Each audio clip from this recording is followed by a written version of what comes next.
Beneath layers of stone hidden in shadow temples and buried within the Earth's secret chambers, human hands once shaped devices of astonishing precision that still defy modern understanding. Across continents, from the labyrinthine tunnels of Derinkuyu to the intricate gears of a sunken mechanism, we follow the traces of ingenuity that hint at knowledge lost to time. As we uncover each artifact, we will witness tools and machines so advanced that even today engineers struggle to comprehend their design, purpose, and method of construction. We move through ancient workshops, sacred sites, and forgotten cities, revealing devices whose mechanisms, materials, and subtle sophistication suggest minds far ahead of their age. The line between human skill and inexplicable mastery blurs, exposing mysteries that continue to challenge what we believe ancient civilizations could achieve. The Antikythera mechanism. The waters around the island of Antikythera often seem ordinary at the surface, but beneath them lies a story that has refused to settle even after more than 2,000 years. And at the centre of that story is the Antikythera mechanism, a device whose sophistication continues to exceed the boundaries of ancient expectation. When sponge divers first spotted the remnants of the shipwreck in 1900, they brought up sculptures, bronze limbs, and shattered amphorae. Yet it was the small lump of corroded gears that eventually eclipsed every treasure hauled from the seabed. Over time, careful cleaning revealed interlocking bronze teeth so fine and uniform that even the most experienced metallurgists questioned how such precision could have been achieved in the early 1st century BCE. The mechanism's fragments, warped by centuries of immersion, hint at an engineering tradition far more advanced than anything previously attributed to the ancient Mediterranean. The shape of the device became clearer as researchers pieced the fragments together, exposing a system of gear trains arranged in a complexity unmatched until medieval European timekeeping developed more than a millennium later. Although the bronze plates are heavily encrusted, inscriptions carved into their surfaces provide clues to the purpose of the instrument, naming cycles associated with the movements of the sun, moon, and possibly the planets. These inscriptions, written in a form of Greek script used during the Hellenistic period, are faint but unmistakable, offering a rare voice from an age when mechanical knowledge was thought to be rudimentary. The letters reference the Metonic cycle, a 19-year pattern in which lunar phases repeat on the same days of the solar year, and the Saros cycle, a period tied to the prediction of eclipses. Such astronomical precision suggests not only observational expertise, but also an ability to translate celestial rhythms into gears and ratios, turning mathematics into physical motion. The interior arrangement is even more confounding when viewed through modern imaging. In the early 2000s, high-resolution X-ray tomography revealed layers of mechanical design invisible to the naked eye, showing over 30 known gears and the traces of others that have not survived. The teeth were cut with remarkable uniformity, each gear shaped to mesh without friction, despite the limitations of ancient bronze casting and metalworking tools. Specialists in horology, accustomed to the exacting requirements of clock production, expressed disbelief that artisans of the 1st century BCE could craft gear wheels with such consistent spacing and depth. Even more puzzling is the coaxial stacking of gears on shared pivots, a feature that allows multiple cycles to be driven simultaneously from a single turn of a hand crank. Interpretations of its front and back dials have evolved as new data accumulated. The front face is believed to have displayed the positions of the sun and moon against the zodiac, along with a small sphere showing the moon's phases through a cleverly engineered differential gearing system. Differential gears, while common in modern machinery, were long thought to be a much later invention, yet the Antikythera mechanism contains an unmistakable example, enabling it to calculate the moon's variable speed as described by Hipparchus of Nicaea. The back dials appear to have tracked eclipse cycles and possibly athletic events corresponding to the calendar of ancient Greek games. This combination of celestial prediction and civic timekeeping implies a device created for someone with both scientific and cultural authority, perhaps an aristocratic scholar or a navigator in need of accurate chronological reference. The fragments also reveal traces of calibration marks that seem to have been etched before assembly, as if the maker had planned the entire gear system with mathematical rigour. Bronze shavings found on certain surfaces suggest the craftsman adjusted tooth spacing after initial cutting, refining the mechanism to ensure each rotation followed a precise ratio. Such adjustments indicate a deep understanding of mechanical tolerances the kind normally associated with metalworkers who had access to sophisticated measuring tools, though none from that specific era have been found. The absence of surviving workshops capable of producing similar artifacts adds another layer of uncertainty, for the mechanism appears to be the result of a broader tradition rather than a singular experiment. The people behind it remain equally shadowed. Scholars once suspected its construction in Rhodes, where astronomers like Hipparchus and Posidonius were active during the period attributed to the shipwreck. The island was known for its mechanical inventors and advanced understanding of celestial mathematics, and the device's inscriptions contain dialectical hints that loosely match the region. Yet archaeological evidence has not identified any manufacturing centres capable of producing geared instruments with such precision. If Rhodes was indeed the origin, then its mechanical school must have been far more advanced than recorded history acknowledges, preserving knowledge that either vanished abruptly or continued in forms now lost. Clues about its user may be embedded in the shipwreck itself. The vessel appears to have been transporting luxury goods, including bronze statues and valuable ceramics, suggesting its passengers or intended recipients belonged to elite circles. The mechanism could have served as a portable observatory, an educational instrument, or a navigational aid combining astronomical cycles with timing references needed for long voyages. The possibility that it functioned as a demonstration of cosmic order is also compelling, for its gearwork transforms abstract mathematical relationships into moving, observable motion, presenting a mechanical universe in miniature. Yet no documentation from ancient writers explicitly describes such a device, despite the tendency of Greek scholars to record remarkable innovations. Attempts to reconstruct the mechanism have repeatedly underscored its complexity.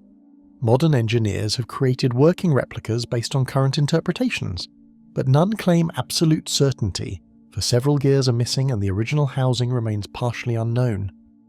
Each time a reconstruction seems complete, new data from imaging or newly legible inscriptions alter previous assumptions, forcing designers to revise their models.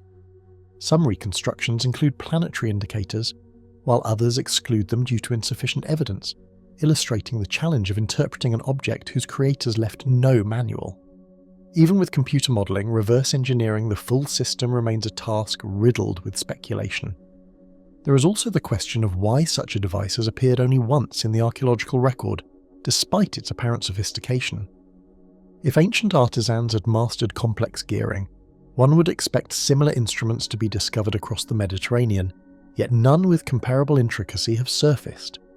This absence raises the unsettling possibility that the Antikythera mechanism represents a pinnacle of a tradition now forgotten, a rare artifact born from a convergence of knowledge that disappeared before spreading widely. Its preservation within a shipwreck may have been a historical accident that protected it from the fate of countless other bronze objects melted down for reuse over the centuries. Despite decades of study, the mechanism resists final explanation. Each fragment, inscription and gear ratio tells part of a story, but gaps remain where corrosion and time have erased essential details. What survives is enough to prove its extraordinary nature, yet insufficient to reassemble its full brilliance.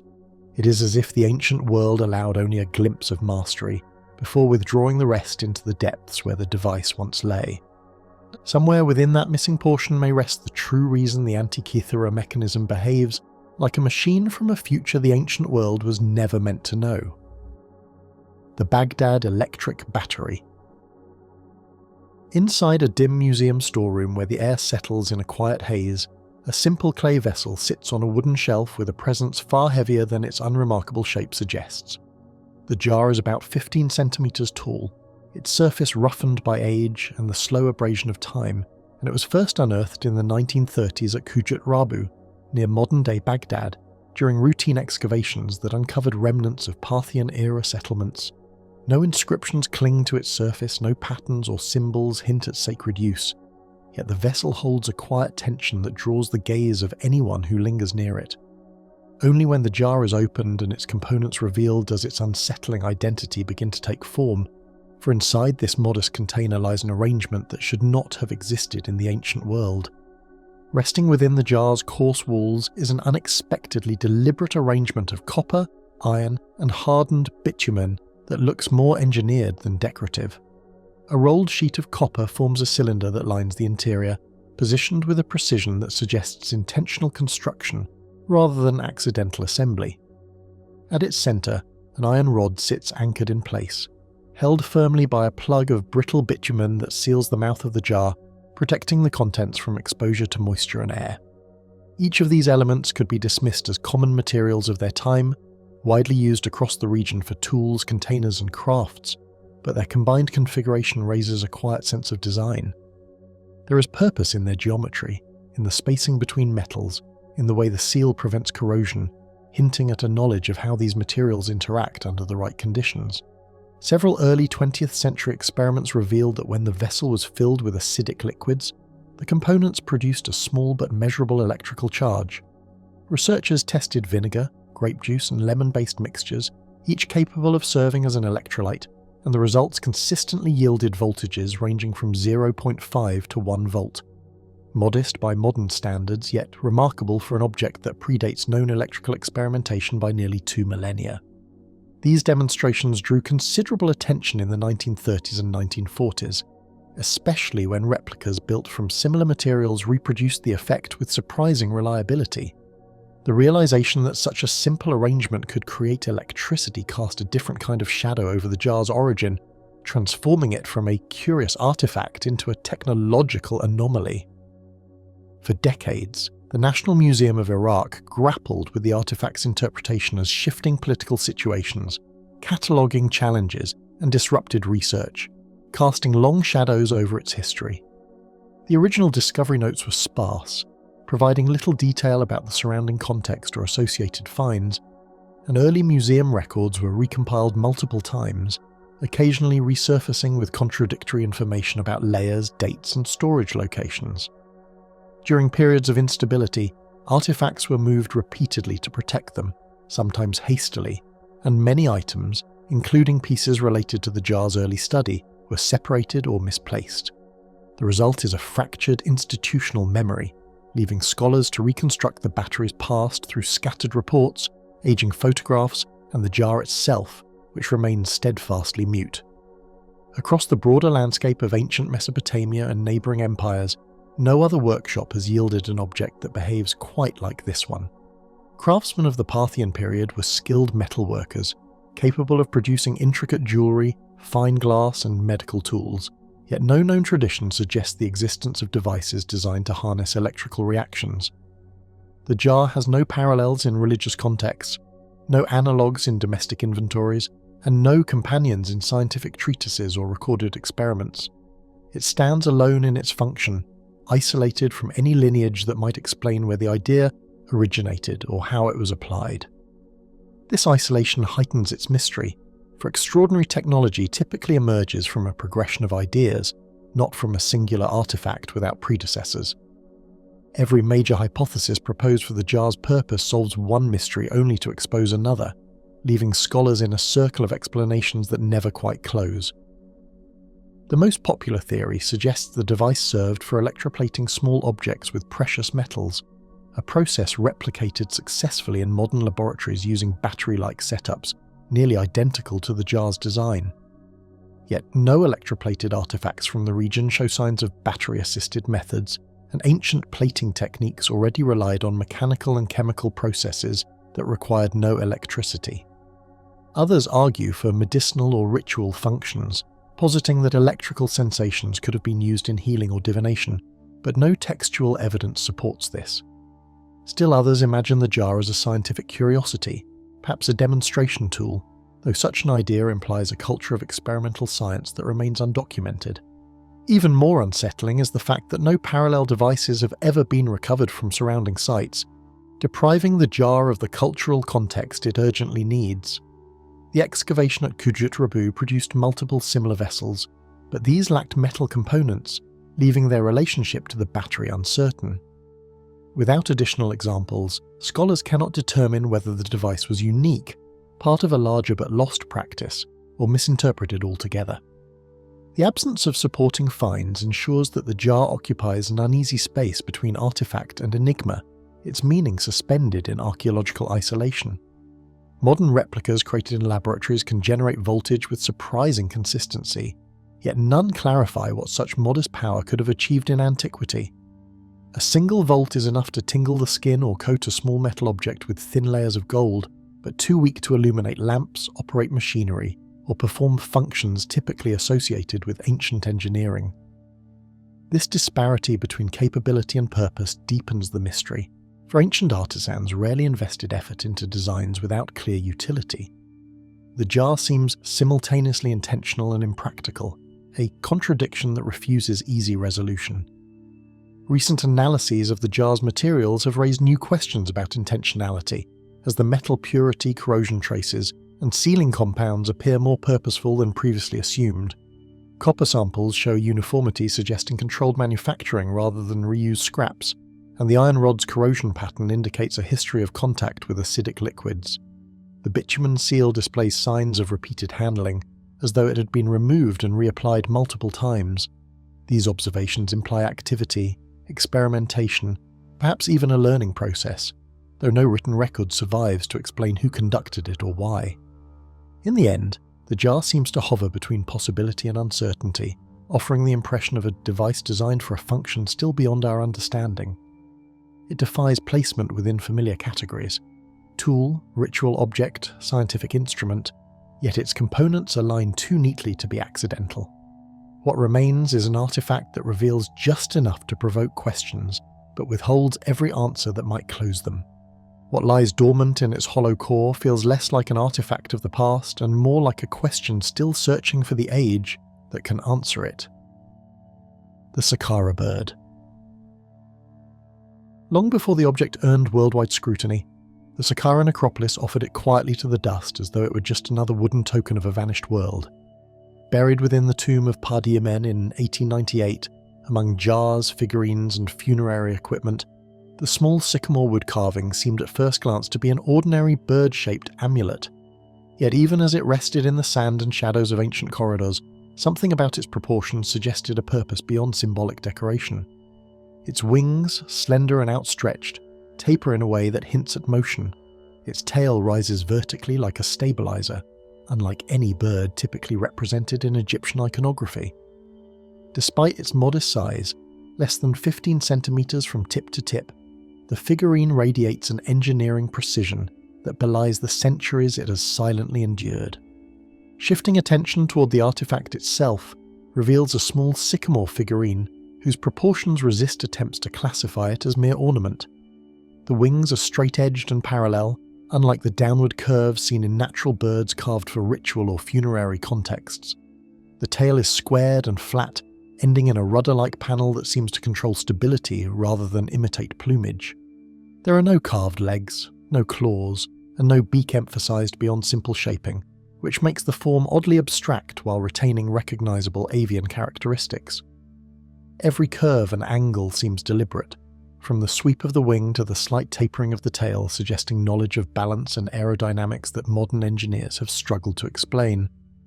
Turning to its origins brings scholars to the tomb of Padi-Amen, where this curious figure was catalogued in 1898 without any sense of the questions it would ignite.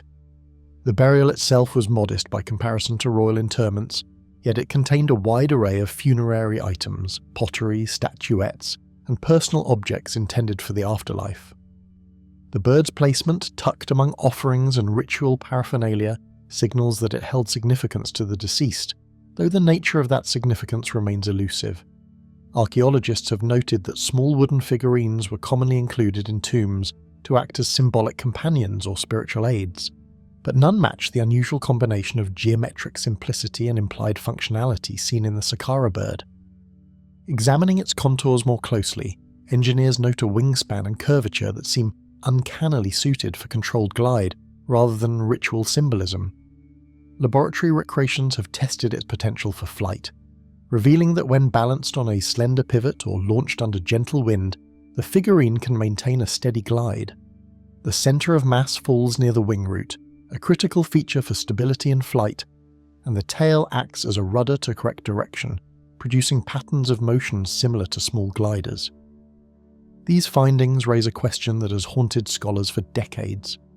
Did ancient artisans understand basic principles of aerodynamics, or is this alignment purely coincidental? The precision seems deliberate enough to suggest knowledge, yet no textual evidence from the period describes experimentation with flight. Recent studies of the wood itself have revealed microscopic traces of tool marks and surface treatments that hint at a level of craftsmanship rarely seen in small Egyptian artifacts. Analysis of the sycamore wood under magnification shows tiny parallel grooves consistent with precise carving tools, possibly bronze chisels and polishing with fine abrasives. Traces of organic resin suggest the surface may have been coated to reduce air resistance, enhancing glide or durability. These features imply intentional refinement, not mere decoration, and raise the possibility that the figurine's maker understood subtle principles of friction and airflow, knowledge previously thought absent from Egyptian woodworking practices of the period.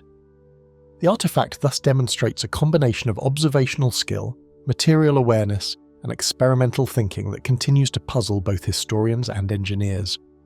When modern engineers try to replicate its performance, the results either collapse or behave inconsistently, offering no clarity on its intended purpose.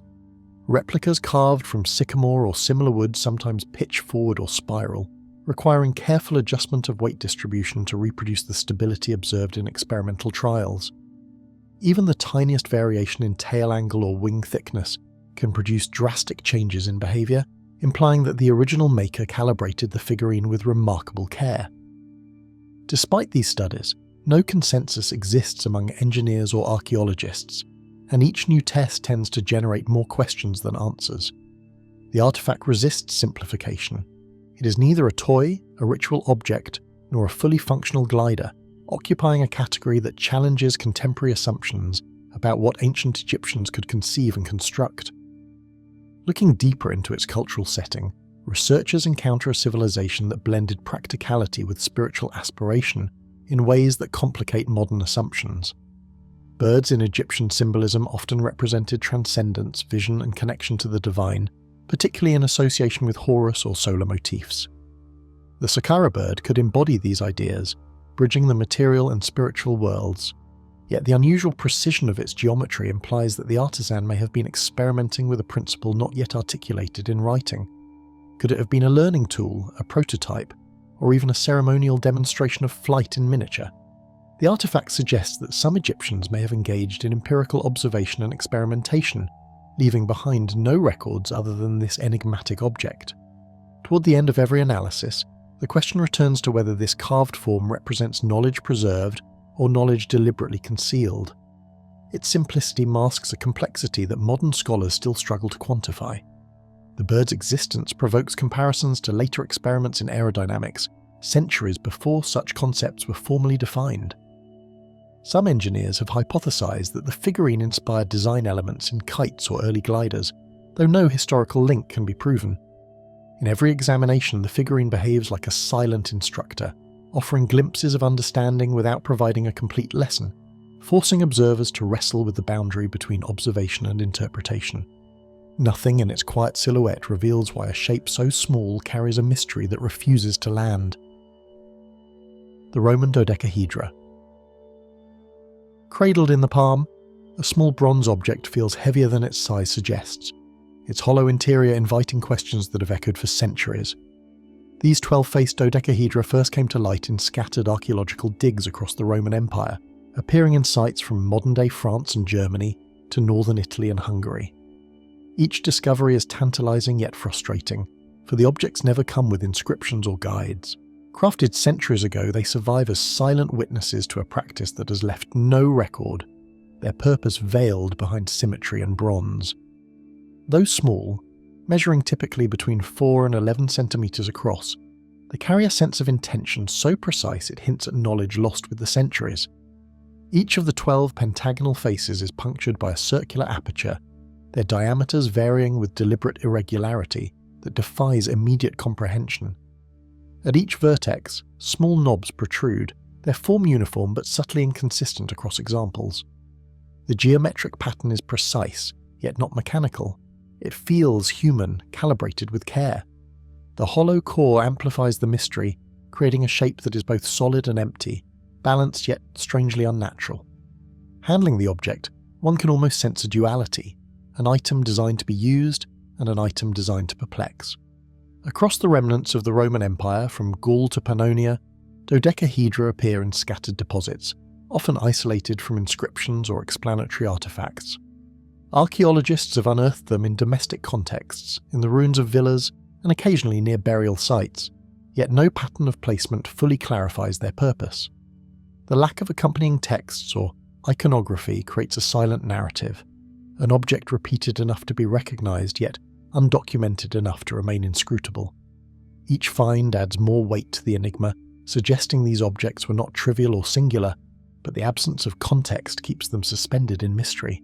Casting marks and subtle abrasions reveal a sophistication in bronze work that points to both skill and careful intention, suggesting these objects were made to endure handling. Some dodecahedra were cast using techniques akin to lost wax methods, with interior hollows carefully preserved, and small variations in the diameter of the holes imply that each was individually measured. Wear patterns indicate they were rotated or manipulated repeatedly, showing use over time. The bronze itself shows controlled alloying, evidence of metallurgical understanding that demonstrates the Romans' capacity to create objects both durable and finely finished. Despite these details, the design remains unaccountably enigmatic. Scholars have long speculated about their function, proposing everything from knitting gauges to candle holders, yet none of these theories satisfies the full pattern of evidence.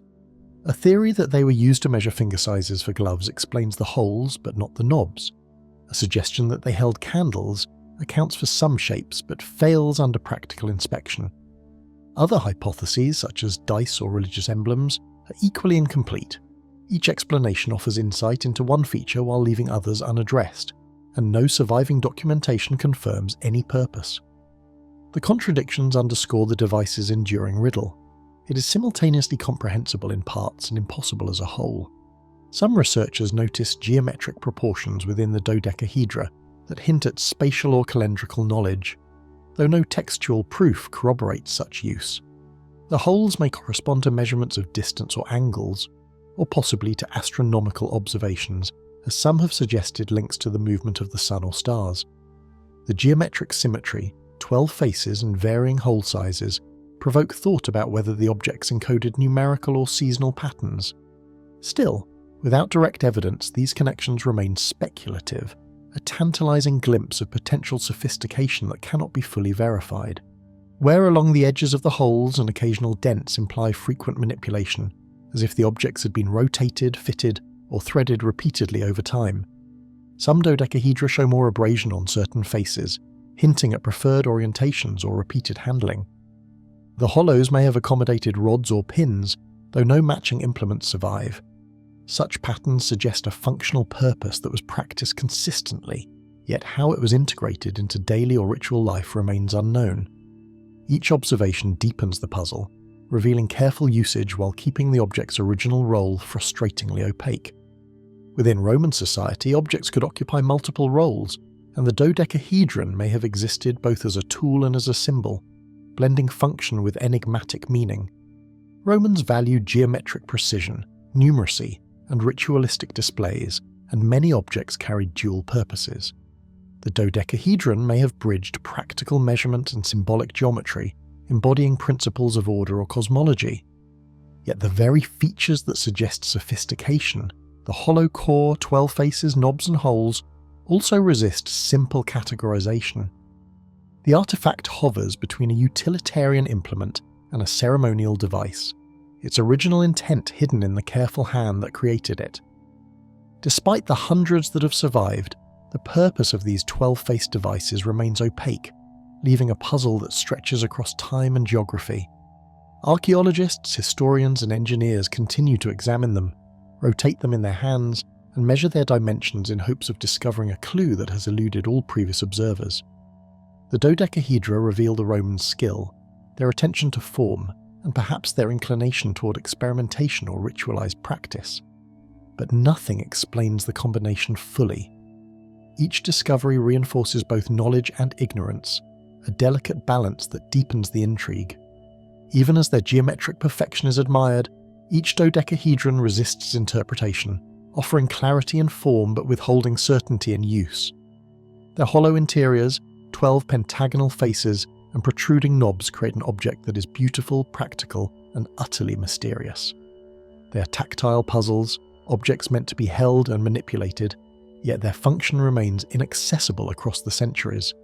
Scholars can describe them, measure them, and theorize endlessly, but the true meaning, whether tool, symbol, or something entirely unimagined, remains locked away, as deliberately shaped as the bronze itself.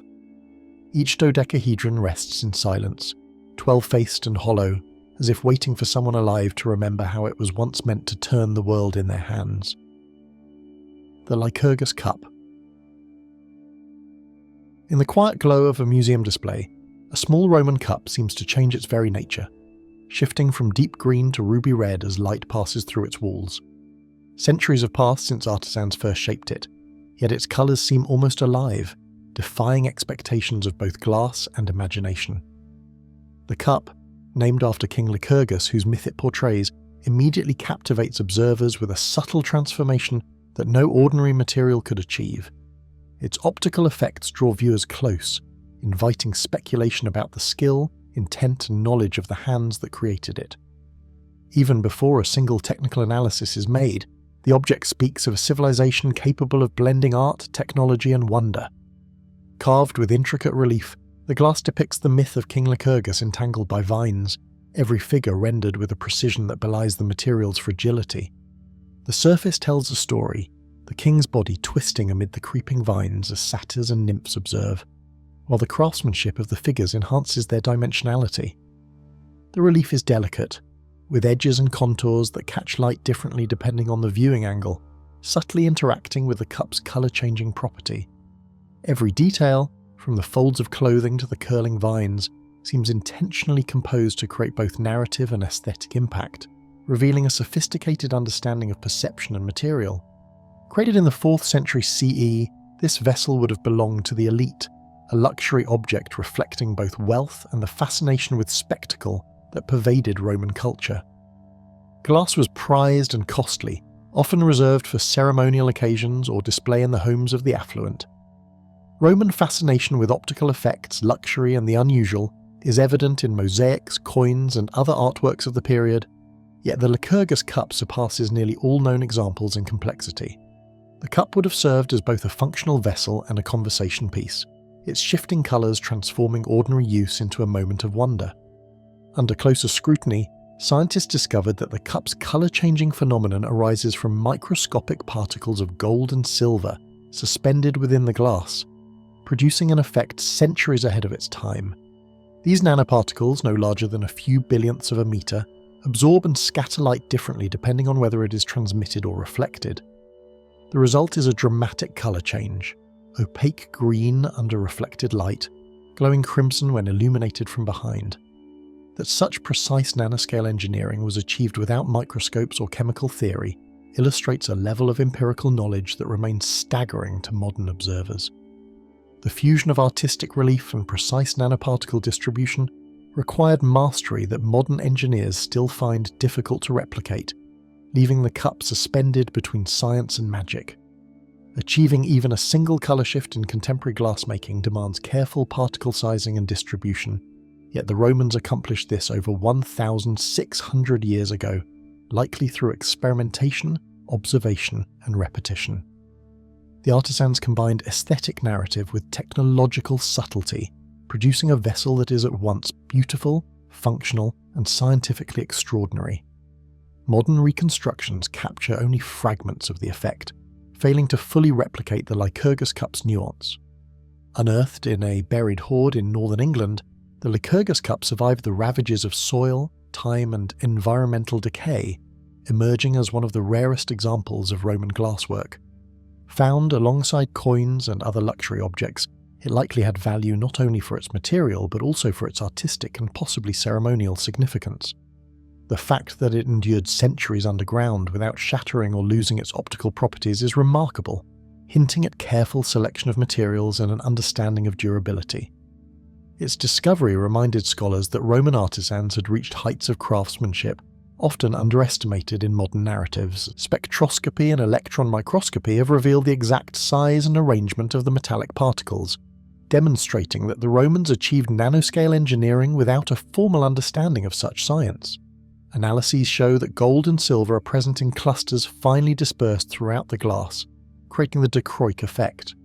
No Roman text described the method, leaving only the artifact itself as testimony. Even with contemporary instruments, reproducing the same visual transformation is labour-intensive and inconsistent, emphasising the Lycurgus cup's place as both a scientific and artistic anomaly.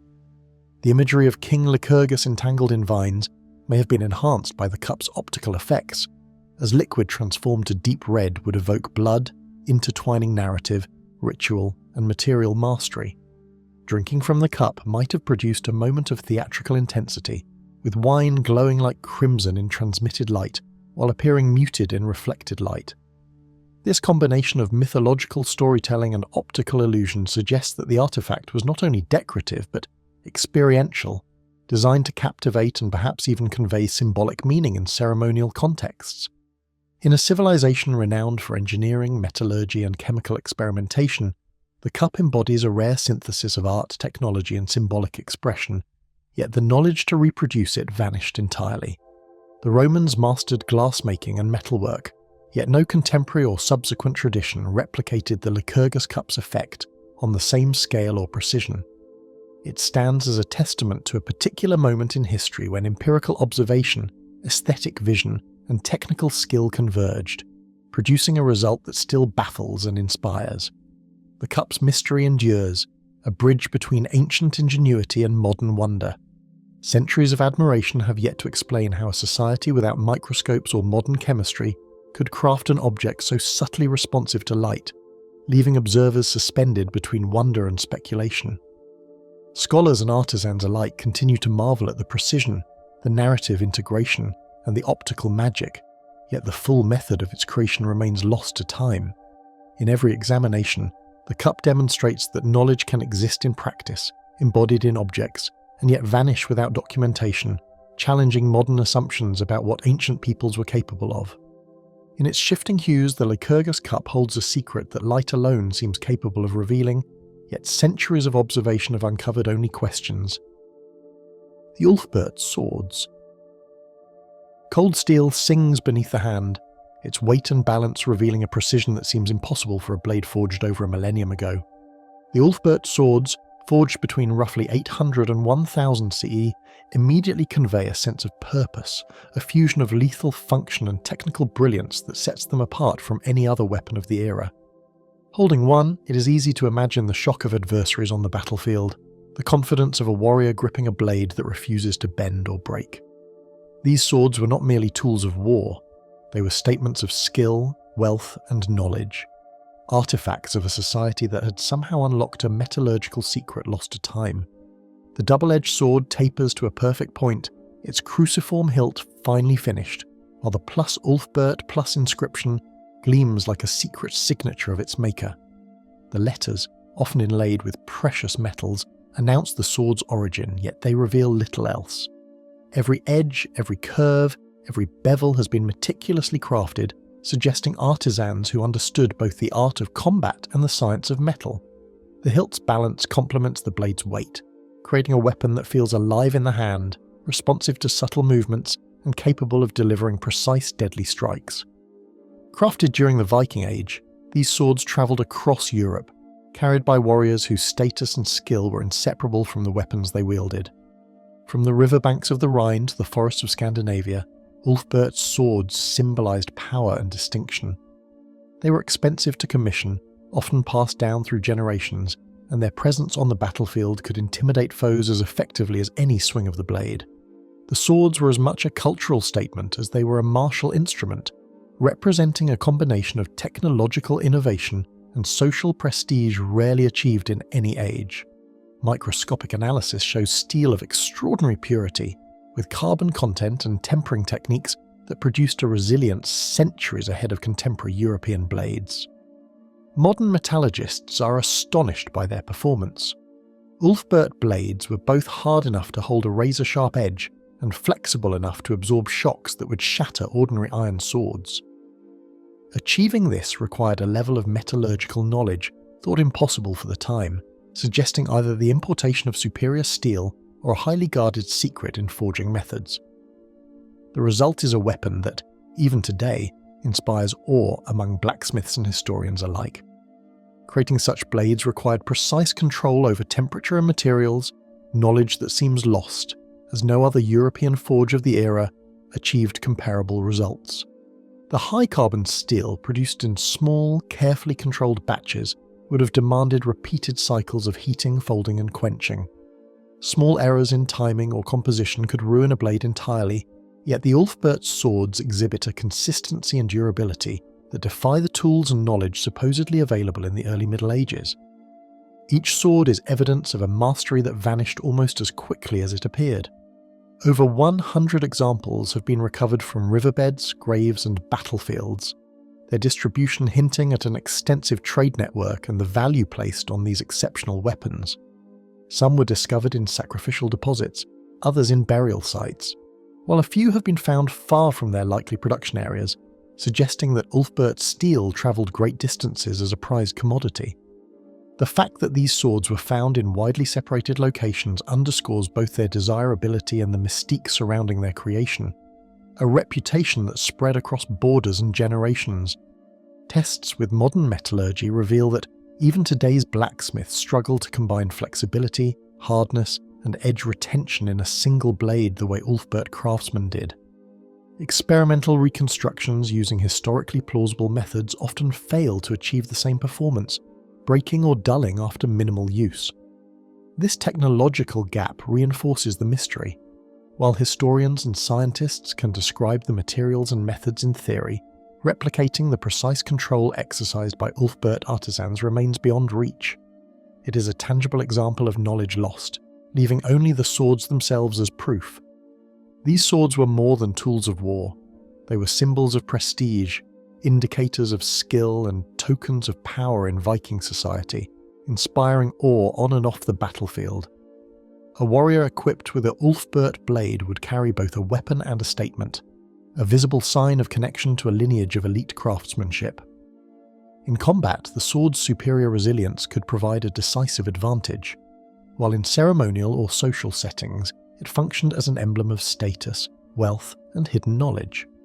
The interplay of function, art, and secrecy added layers of meaning to each blade, making the objects of fascination for contemporaries and modern researchers alike. The origin of the steel, the precise methods of forging, and the secrecy surrounding their creation remain lost to history, leaving questions that modern science has yet to fully answer. Scholars speculate that crucible steel may have been imported from Central Asia or refined through secret workshops in Northern Europe, but definitive evidence is absent. The consistent quality and performance across centuries of blades suggest an organized system of production and knowledge transmission, yet the trail disappears, leaving only fragments of understanding. Each sword thus embodies both human ingenuity and historical enigma. Even in fragments or worn condition, Ulfberht's swords radiate a mastery of material and design that seems to defy the era in which they were forged. The combination of metallurgical brilliance, aesthetic form, and battlefield utility makes these swords among the most extraordinary artifacts of the Viking Age. They testify to a level of skill, secrecy, and technological insight that modern craftsmen still admire and struggle to replicate, a reminder of knowledge once known and now irretrievably lost. Each Ulfberht sword carries a silent legacy, a testament to a metallurgical craft that vanished into history, despite leaving blades that still challenge the present. The Olmec compass. Buried beneath centuries of soil, a small carved stone seems to point with an intention that defies both time and chance. The artifact, often referred to as the Olmec compass, has captivated archaeologists with its precise alignments, suggesting a level of spatial awareness and technical understanding unexpected in Mesoamerica between 1200 and 400 BCE. Even among the colossal heads, ceremonial altars, and intricate jade carvings of the Olmecs, this object stands out as a device that may have guided builders, surveyors, or ritual specialists with a subtle, unseen hand. Its purpose remains elusive, yet its existence challenges modern assumptions about the sophistication of early civilizations. Shaped with remarkable precision, the artifact rests on a flat base, its surface polished, and some scholars suggest the stone itself may contain magnetic properties. Its contours are smooth, with carefully considered proportions that allow for a level surface and possible rotation or orientation. Tiny notches and grooves, imperceptible at first glance, hint at measurement or alignment functions, though no consensus exists on their exact use. The combination of craftsmanship, material selection, and geometry suggests the Olmecs approached the problem of direction with both practical skill and meticulous care. Excavated from the ceremonial heart of Laventa, the compass lies among fragments of altars and colossal heads, hinting at a ritual or administrative significance far beyond ordinary tools. Its placement suggests it was more than a simple instrument. It may have been central to planning the orientation of plazas, mounds, and ceremonial spaces. The Olmecs were known for constructing complex urban centres with deliberate axial layouts, yet the precision implied by the compass indicates an underlying knowledge of alignment principles, possibly involving both observation of the sun and careful geometric calculation. Some alignments suggest the object could have guided the layout of structures, orienting them along cardinal axes with astonishing accuracy.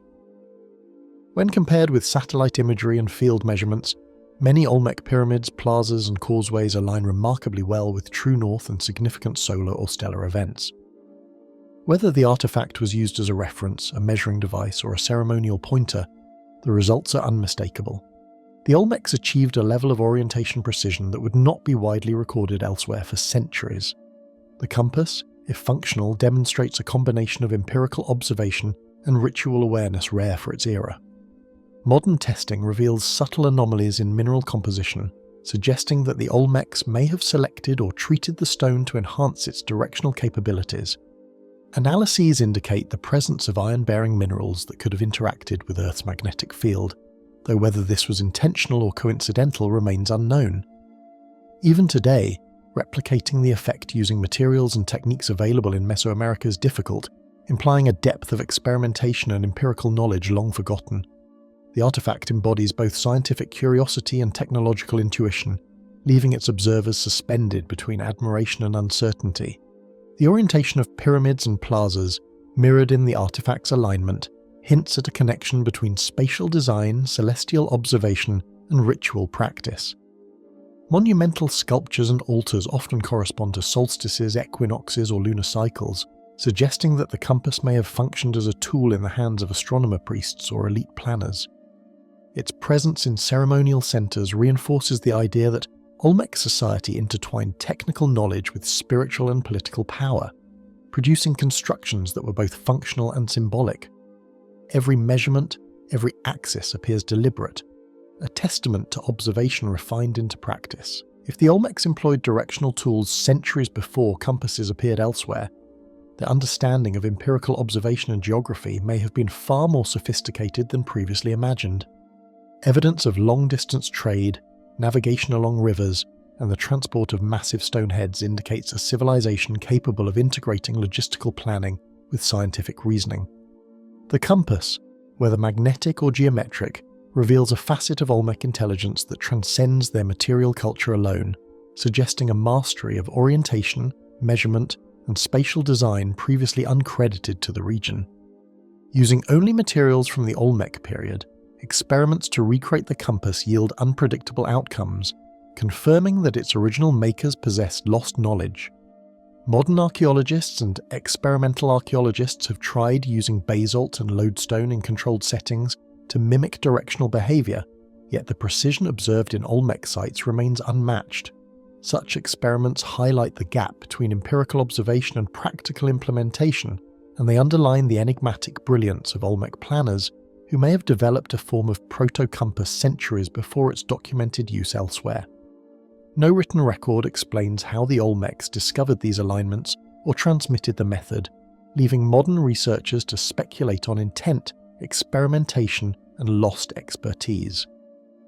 Without texts, diagrams, or instructional guidance, the artifact itself is the only surviving testimony to a knowledge system that appears both deliberate and sophisticated. Its scarcity, combined with the subtlety of its function, suggests that the compass may have been reserved for elite practitioners or sacred applications, its secrets guarded by a privileged class whose methods vanished, along with the society that revered them. Fragmentary as it may be, the Olmec compass reveals a civilization that combined observation, ritual, and technology in ways historians have yet to fully understand. The precision achieved in aligning monumental architecture, the careful selection of materials, and the evident consideration of celestial or topographical cues all suggest an intellect attuned to natural patterns and able to apply them practically. These achievements imply a world where knowledge was embodied, not written, leaving modern observers to reconstruct lost methods from the stones themselves. Even today, the Olmec compass whispers of a knowledge that once guided empires, yet vanished as silently as it first appeared. The Phaistos disk. Symbols spiral inward with a rhythm that suggests intention, each carefully stamped mark a challenge to anyone trying to decipher its purpose. The Phaistos disk, dated to roughly 1700 BCE, remains one of the most puzzling artifacts from the Minoan civilization, capturing the attention of archaeologists and cryptographers alike. Its 241 impressions, arranged in 45 unique symbols, form a pattern that seems deliberate, ordered, and yet indecipherable. Even after decades of study, scholars cannot agree on the disk's language, its intended message, or the methods its creators used to encode such information, leaving the artifact suspended between tangible history and unresolvable mystery. The clay itself carries subtle variations in texture, as if the maker manipulated it to hold impressions with exceptional clarity and permanence. The disk measures approximately 15 centimeters across and bears impressions pressed with remarkable uniformity, suggesting careful preparation of the surface and deliberate control over the stamping process. Tiny irregularities in the depth of each symbol provide clues to the artisan's technique, yet these details only deepen the puzzle, hinting at knowledge of materials and processes lost to time. This combination of craftsmanship and precision distinguishes the disk from ordinary Minoan pottery and points to a deliberate attempt to convey complex information. Traces of wear and minor chips indicate the disk may have been handled repeatedly, hinting at practical or ceremonial use rather than mere decoration. Its careful preservation suggests it was valued, perhaps passed among scribes, priests, or officials responsible for interpreting its message. The spiral design itself may have had significance, guiding the reader's eye in a particular sequence or emphasizing cyclical concepts familiar to the society that created it. Whatever its purpose, the disk clearly played a role beyond the aesthetic, embodying both intellectual and cultural weight. No known script mirrors the 45 unique signs arranged across the spiral, leaving researchers to speculate about language, meaning, and code. Scholars have proposed that the symbols might represent syllables, words, or ideograms, yet none of these hypotheses explain the pattern in its entirety. Attempts to link the characters to Linear A, the only other partially deciphered Minoan script, have proven inconclusive.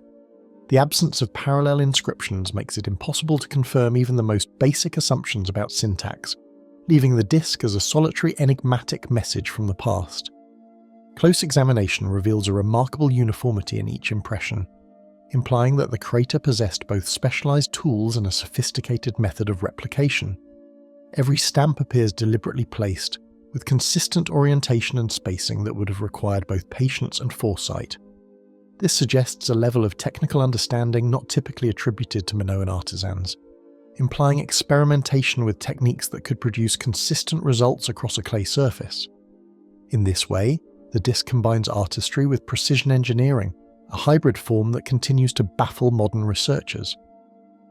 Detailed microscopic study shows nuanced differences in the depth and angle of certain symbols, hinting that the disk was refined through repeated experimentation.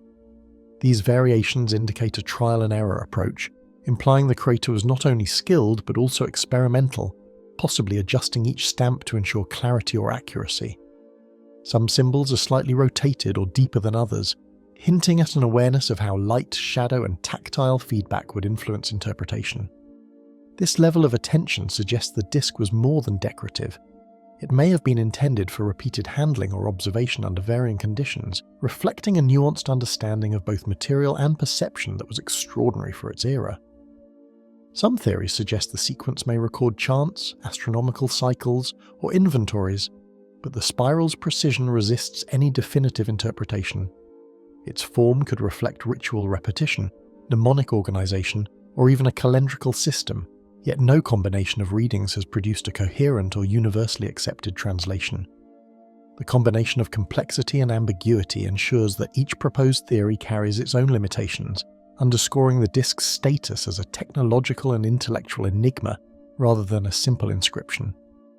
The disk exemplifies a level of abstract thinking and symbolic representation that aligns with the broader achievements of the Minoan civilization, hinting at intellectual traditions lost to time.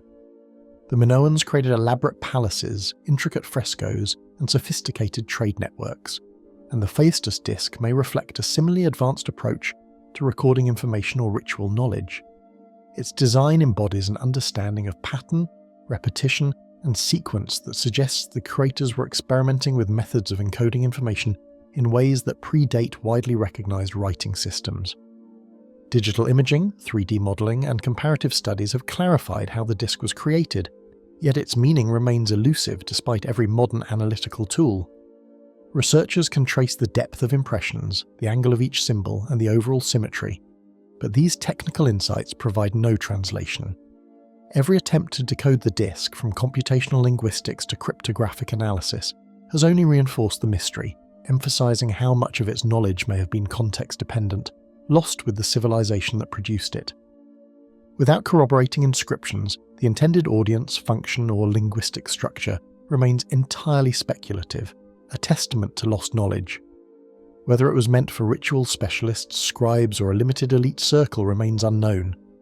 The spiral, precise yet enigmatic, may have held meaning that depended on performance, recitation, or communal understanding, all of which vanished as the society itself declined. In this absence, the disk serves as both artifact and cipher, a tantalizing fragment of an intelligence that once operated in full clarity, but is now irretrievably veiled. Every observation reinforces the sense that the disk embodies both technological skill and symbolic complexity, far beyond what might be expected of its era.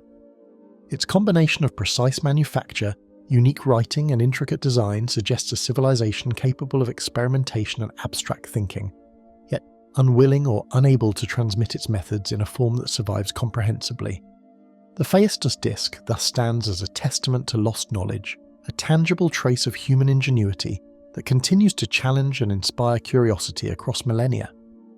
Each turn of the Phaistos disk's spiral hints at an intelligence that once encoded a message the present may never fully understand. The Roman concrete formula. Centuries of storms, earthquakes, and tides have battered Roman structures, yet their foundations remain unbroken, held together by a material that defies time itself. Roman concrete, or opus caementicium, is the silent backbone of aqueducts, amphitheatres, and harbours that have endured for nearly 2 millennia. While modern engineering marvels crumble under the same pressures, these ancient edifices continue to stand, a testament to a formula whose secrets were lost with the fall of the Roman Empire. Even with advanced analytical techniques, researchers cannot fully recreate a concrete capable of matching the longevity and resilience achieved by Roman hands. Within the mixture of volcanic ash, lime, and aggregate lies a chemical synergy that grants Roman concrete its extraordinary resilience. The pozzolanic ash, sourced from regions such as Pozzuoli near Naples, reacts with lime and water to form compounds that strengthen over time. The choice of aggregate, from pieces of tough to small stones, affects the way the material cures and holds tension. Unlike modern Portland cement, which is designed to set quickly, Roman concrete evolves slowly, gaining durability as centuries pass. The alchemy of ingredients, ratios, and environmental interaction creates a living material, one that seems almost conscious of its own long-term endurance. From aqueducts spanning valleys to amphitheatres designed for tens of thousands, the Romans deployed this concrete in ambitious feats that reshaped cities and coastlines. It allowed them to build harbours where seawater would erode other materials, to vault massive domes without internal supports, and to construct foundations capable of supporting monumental weight.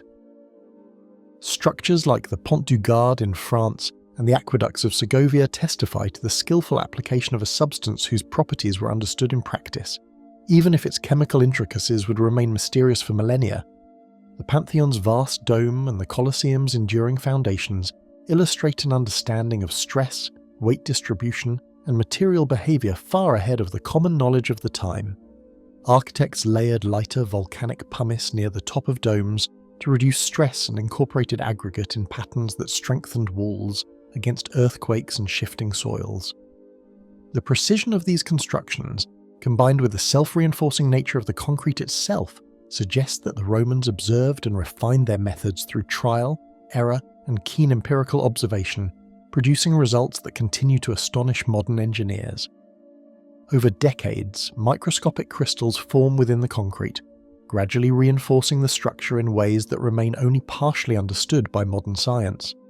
Researchers have discovered that when Roman concrete is exposed to moisture, particularly seawater, the formation of rare minerals like aluminum topomorite occurs.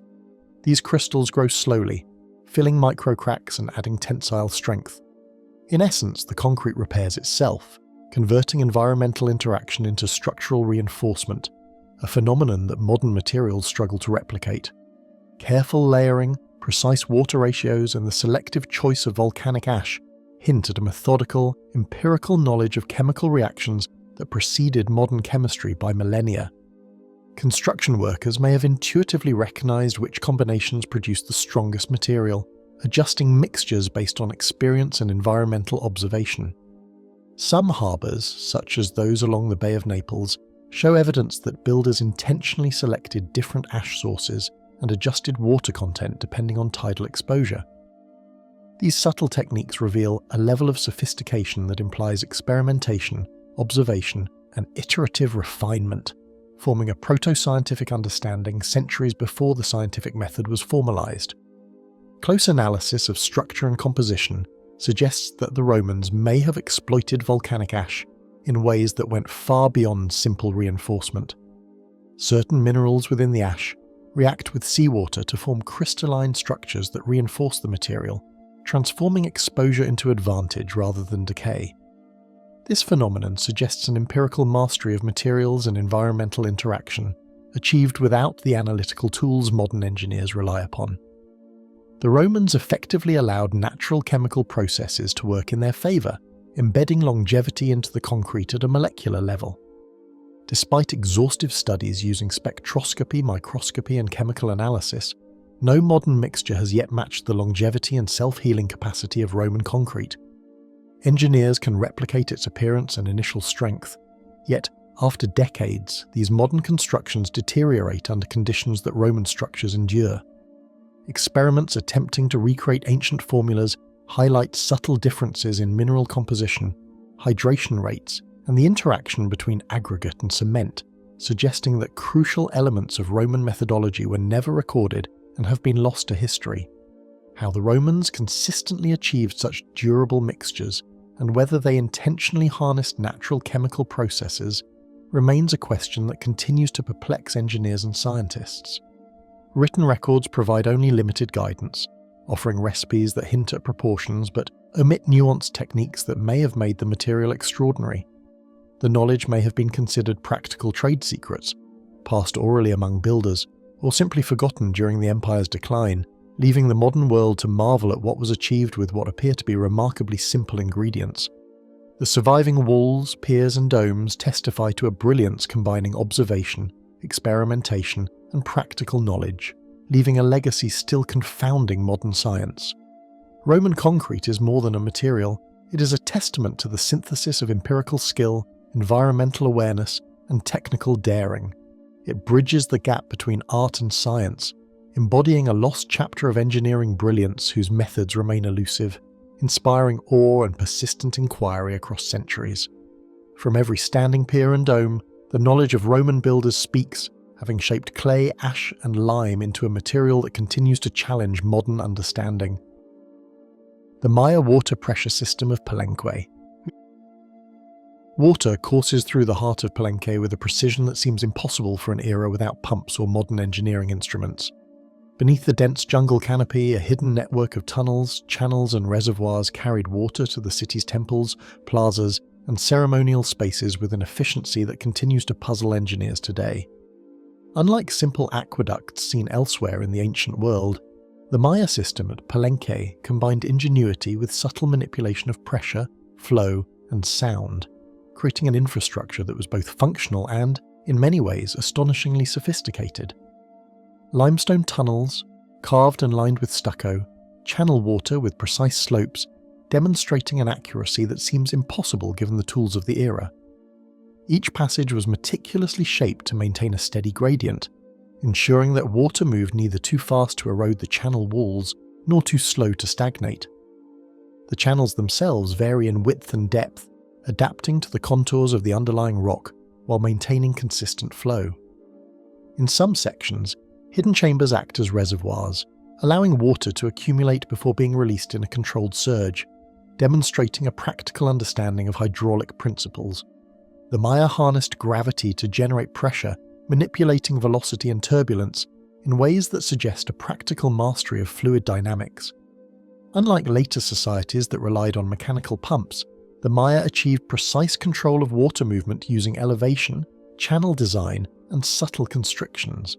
Some tunnels accelerate water into narrow passages to create localized pressure, while others open into wider basins to dissipate energy, preventing damage to the structure. Observations reveal that even minor deviations in slope or width were carefully considered, hinting at empirical calculations developed over generations. Temples, plazas, and ceremonial platforms were all connected by this subterranean network, revealing a sophisticated understanding of urban water distribution. The system provided potable water for daily life, directed flow for ritual baths, and even enhanced the acoustic properties of ceremonial spaces.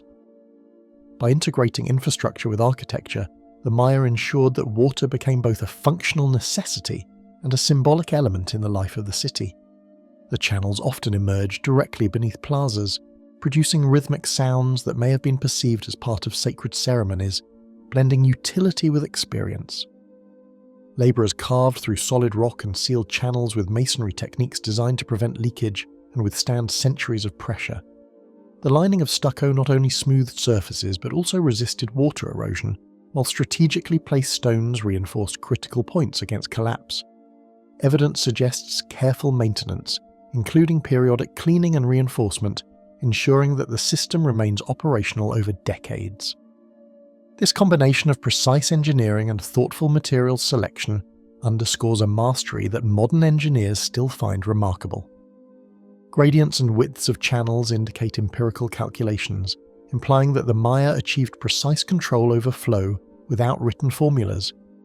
Measurements of tunnels show consistent slopes optimized for both velocity and volume, while junctions and branching channels suggest a nuanced understanding of fluid behavior.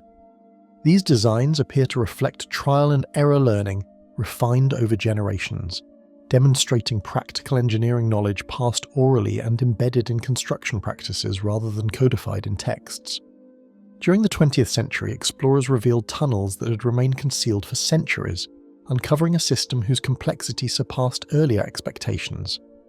Archaeologists discovered that many channels converge beneath central plazas, revealing a deliberate orchestration of water movement. Some sections remain inaccessible due to collapse or overgrowth, yet the surviving portions provide ample evidence of a hydraulic network unparalleled in complexity for its time. Modern engineers marvel at the ingenuity of a society that, without modern machinery or instruments, could manage urban water flow with such precision. Some passages amplify sound or create controlled whirlpools, hinting at an integration of engineering and ritual that few had anticipated. Researchers note that, in certain subterranean sections, the flow produces humming, gurgling, or pulsing sounds that resonate upward into ceremonial spaces. Whirlpools or sudden surges may have been deliberately engineered to create dramatic water effects during rituals.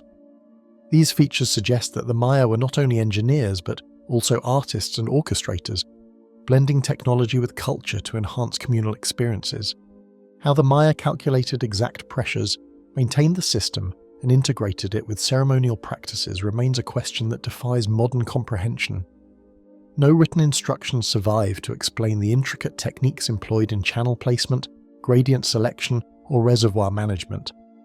Modern hydrologists can model the system and simulate water movement, yet they still cannot fully recreate the precision and multifunctionality achieved by these ancient engineers.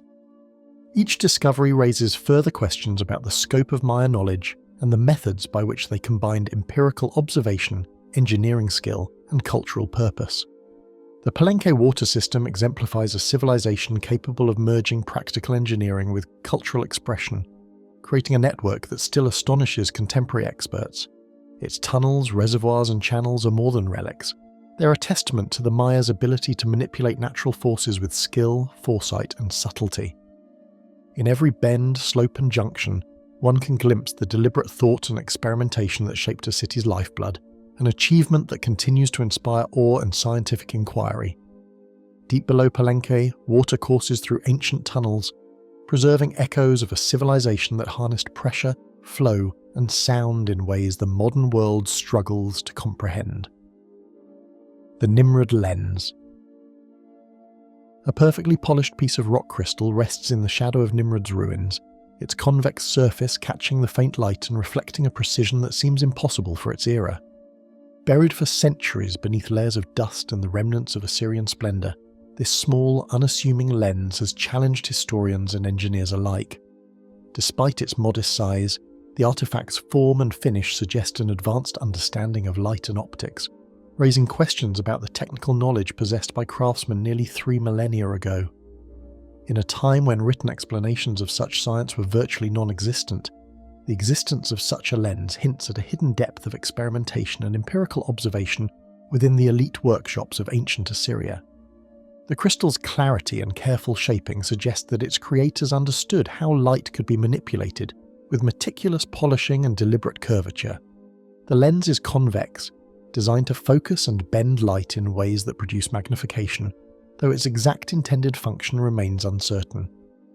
Every surface bears evidence of patient labour, smoothed and polished to eliminate imperfections, a level of craftsmanship rarely attributed to the period. Such precision implies deliberate intent, not coincidence, indicating that its makers were more than skilled artisans. They were practical experimenters with a keen eye for optical phenomena. Discovered among the treasures of an Assyrian palace, the lens stood alongside other artifacts of power, hinting at a world in which elite workshops explored both artistry and practical knowledge. Nimrud, one of the major capitals of the Neo-Assyrian Empire, was a city of monumental architecture, administrative sophistication, and artistic flourish. Within its palatial halls, objects like the lens may have been tools for specialized crafts, instruments for observation, or symbols of technological authority. The context suggests a select group of scholars or craftsmen who had access to knowledge and techniques not disseminated widely, making the lens an emblem of both function and status. Some scholars propose that the lens served to magnify tiny objects, while others speculate it could focus sunlight for ritual or scientific purposes, leaving its exact role tantalizingly uncertain. Tests with replicas show that it can produce clear magnification of small inscriptions or details, making it useful for engraving, jewelry, or scholarly observation. Other experiments suggest it could concentrate sunlight to ignite tinder or cast light in focus beams, which may have had symbolic or practical applications. Each theory underscores the lens's sophistication, while simultaneously highlighting the mystery of its original purpose. When examined with contemporary equipment, the lens's surface rivals medieval optical devices in precision, revealing that Assyrian craftsmen achieved effects not seen for centuries afterward. Microscopic studies show a smoothness that allows light to pass through without significant distortion, while its curvature produces focal effects comparable to later scientific lenses. Modern attempts to replicate its optical properties often fail to achieve the same clarity, emphasizing the advanced techniques employed by its ancient creators. The artifact challenges conventional timelines, suggesting that practical optics existed far earlier than previously recognized. Measurements of curvature and focal length indicate a deliberate understanding of refractive properties, as if the creators had an empirical grasp of optics without formal theory. The precise shape allows parallel light rays to converge predictably, a phenomenon critical for magnification and focusing. Whether these results were achieved through trial and error, careful observation, or inherited knowledge is unknown, but the outcome is clear. The lens demonstrates mastery of optical principles long before such science was formally documented. Its existence forces a reconsideration of what ancient civilizations were capable of achieving with available materials and knowledge. Its existence suggests workshops capable of detailed engraving or observation, hinting at a level of technological sophistication previously unimagined in the ancient Near East. The lens could have been part of a suite of tools used to examine intricate artifacts, inscribe inscriptions, or study astronomical phenomena. Its presence also implies that Assyrian craftsmen and scholars engaged in systematic experimentation, exploring the interaction of light, curvature, and magnification in ways that produced consistent and usable results. This hidden technical capability, embedded in an artifact often overlooked, challenges assumptions about the limits of ancient science. Debate continues among historians and scientists over whether the lens was a practical instrument, a ceremonial object, or a combination of both, leaving its true purpose shrouded in mystery. The lack of a written explanation means that all interpretations rely on circumstantial evidence, reconstruction experiments, and comparative study. Some suggest that its optical properties could have been appreciated as symbolic, reflecting power or divine insight, while others insist that the lens's functionality points to applied science. In either case, it occupies a space between utility and enigma, an object whose significance remains open to interpretation. Laser scanning, microscopy, and replication experiments confirm the lens's magnifying and focusing abilities, demonstrating that its craftsmanship achieved results centuries ahead of written optical science. Researchers have noted that even slight deviations in curvature or polish compromise performance, highlighting the skill of its ancient makers. The Nimrud lens embodies a level of precision rarely associated with the early 1st millennium BCE, a reminder that human ingenuity can flourish in forms and contexts that later civilizations would rediscover only slowly. Its preservation allows a glimpse into the technological experimentation that flourished in secret corners of Assyrian society. The Nimrud lens embodies an intersection of artistry, engineering, and perception, challenging modern assumptions about the capabilities of ancient civilizations. It is an object of subtle complexity, where beauty and function coexist, and where empirical knowledge appears embedded in the artifact itself. Every reflection and focused beam suggests intention, experimentation, and understanding that modern scholars can admire, but still cannot fully reconstruct. The lens's existence reminds us that history often holds surprises, where small, overlooked objects can illuminate civilizations in ways far beyond what was expected. In the quiet halls of ancient Nimrud, light may once have danced through crystal in ways that revealed secrets now lost to time, challenging what we believe the ancient world could perceive and create. The Chinese south-pointing chariot. A pointer atop a wooden chariot remains steadfastly oriented towards south, yet the mechanism that accomplishes this without magnets or compasses has confounded engineers for centuries. The device, a marvel of early Chinese ingenuity, maintained its orientation regardless of the chariot's turns, hinting at a deep understanding of mechanics far beyond what written records suggest. To observers of the time, it may have seemed magical, a tool that fused practical navigation with a symbolic assertion of cosmic order. The chariot's simplicity of appearance disguises the extraordinary complexity of its internal structure, a network of gears and wheels calibrated to perform an effect that would not be widely replicated for more than a millennium. Under a seemingly simple exterior, a complex network of gears turns the wheel's motion into accurate directional movement, demonstrating an understanding of differential mechanics long before its era. The differential gear system, a principle rarely associated with ancient technology, allowed the pointer to remain fixed on a single cardinal direction while the wheels turned, compensating for the chariot's varying speeds and angles. Scholars studying reconstructions marvel at the precision required, noting that even minor inaccuracies in gear ratios would cause the pointer to drift, undermining the illusion of unwavering orientation. Designed during China's early centuries BCE, the chariot reflects a society in which invention, ceremony, and governance were deeply intertwined, giving rise to devices that were both practical and symbolic. It is often attributed to engineers such as Ma Jun, whose inventive prowess extended across military, civil, and ceremonial applications. In an era of expanding states and sophisticated administration, the chariot would have conveyed both practical navigational information and imperial authority, embodying a philosophy that linked the ruler to the cosmic order. Its existence implies workshops capable of producing precise, coordinated mechanical systems, a feat that underscores the sophistication of early Chinese engineering. The system required compensations for irregular terrain, variable wheel motion, and subtle mechanical tolerances, revealing a sophisticated grasp of applied engineering principles.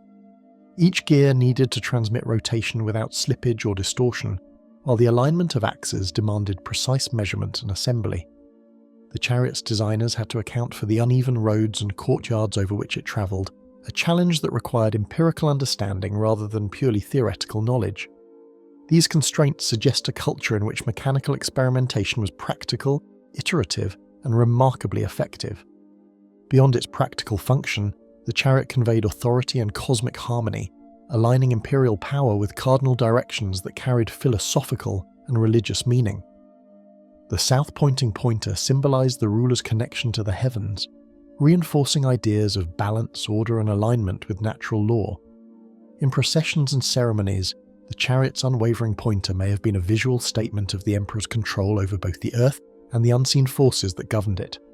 Its mechanical reliability lent credence to the symbolic significance, turning a functional tool into a manifestation of power. Textual records from Chinese scholars and historians describe its appearance in processions and military campaigns, noting the precision that seemed almost magical to contemporaries. Ancient sources recount generals using the chariot to maintain orientation during complex maneuvers, while officials marveled at its accuracy during ceremonial displays.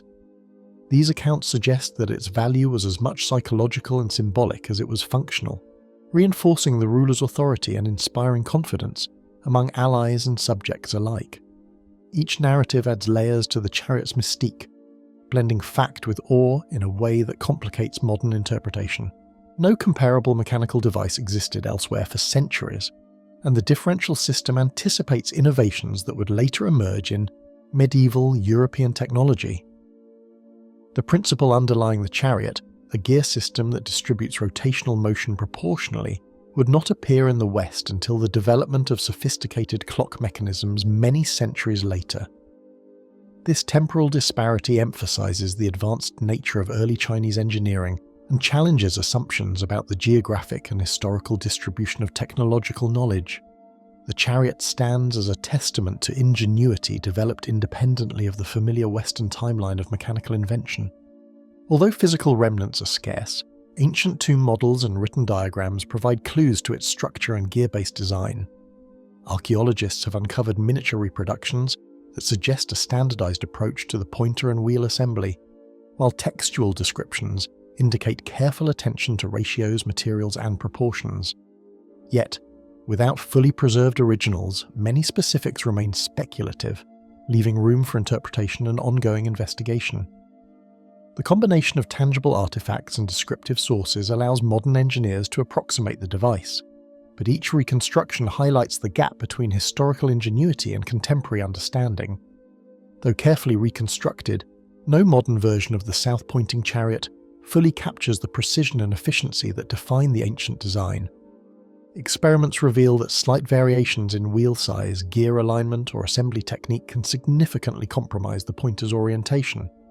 These trials illustrate the subtlety and precision the original makers achieved, a level of skill that suggests empirical experimentation, meticulous craftsmanship, and an understanding of mechanics rarely credited to ancient civilizations. The chariot remains a challenge, even for those with centuries of accumulated engineering knowledge. The south-pointing chariot reveals the fusion of mechanical ingenuity, philosophical thought, and observational skill, offering a rare glimpse into the inventive spirit of early China. It embodies a design philosophy where utility and symbolism are inseparable, and where the practical demonstration of technology also conveys cultural and political meaning. Every turn of its gears, every adjustment of its axes, reflects a civilization capable of blending empirical knowledge with abstract principles, leaving a device whose sophistication continues to astonish and inspire modern observers. Its influence, both practical and symbolic, resonates through history, even as the exact methods of its construction remain shrouded in mystery. The gears and wheels of the south-pointing chariot may have turned with precision lost to time, leaving behind a mechanical enigma that still challenges the minds of engineers today. The Japanese haniwa clay regulators. Around the earthen tombs of Kofun period Japan, Rows of cylindrical and figurative clay, haniwa stand as silent sentinels, their arrangement hinting at an order both symbolic and functional. These hollow figures, placed with deliberate spacing around burial mounds, suggest a level of planning and intention that goes beyond mere decoration. While their presence served a ritualistic purpose, their forms and positioning hint at practical effects that modern researchers are only beginning to explore.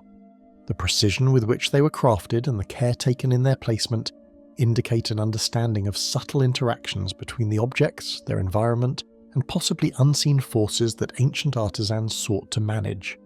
Each haniwa, hollow and carefully shaped, features perforations, angular shoulders, and subtle variations that suggest more than mere artistry, as if the maker embedded hidden knowledge into the clay itself.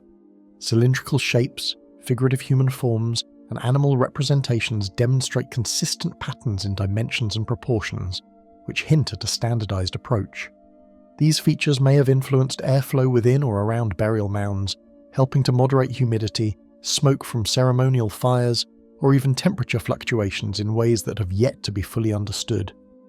The construction quality, with smooth internal walls and balanced forms, reflects not only skill but also an awareness of material properties and the behaviour of hollow vessels under environmental stresses.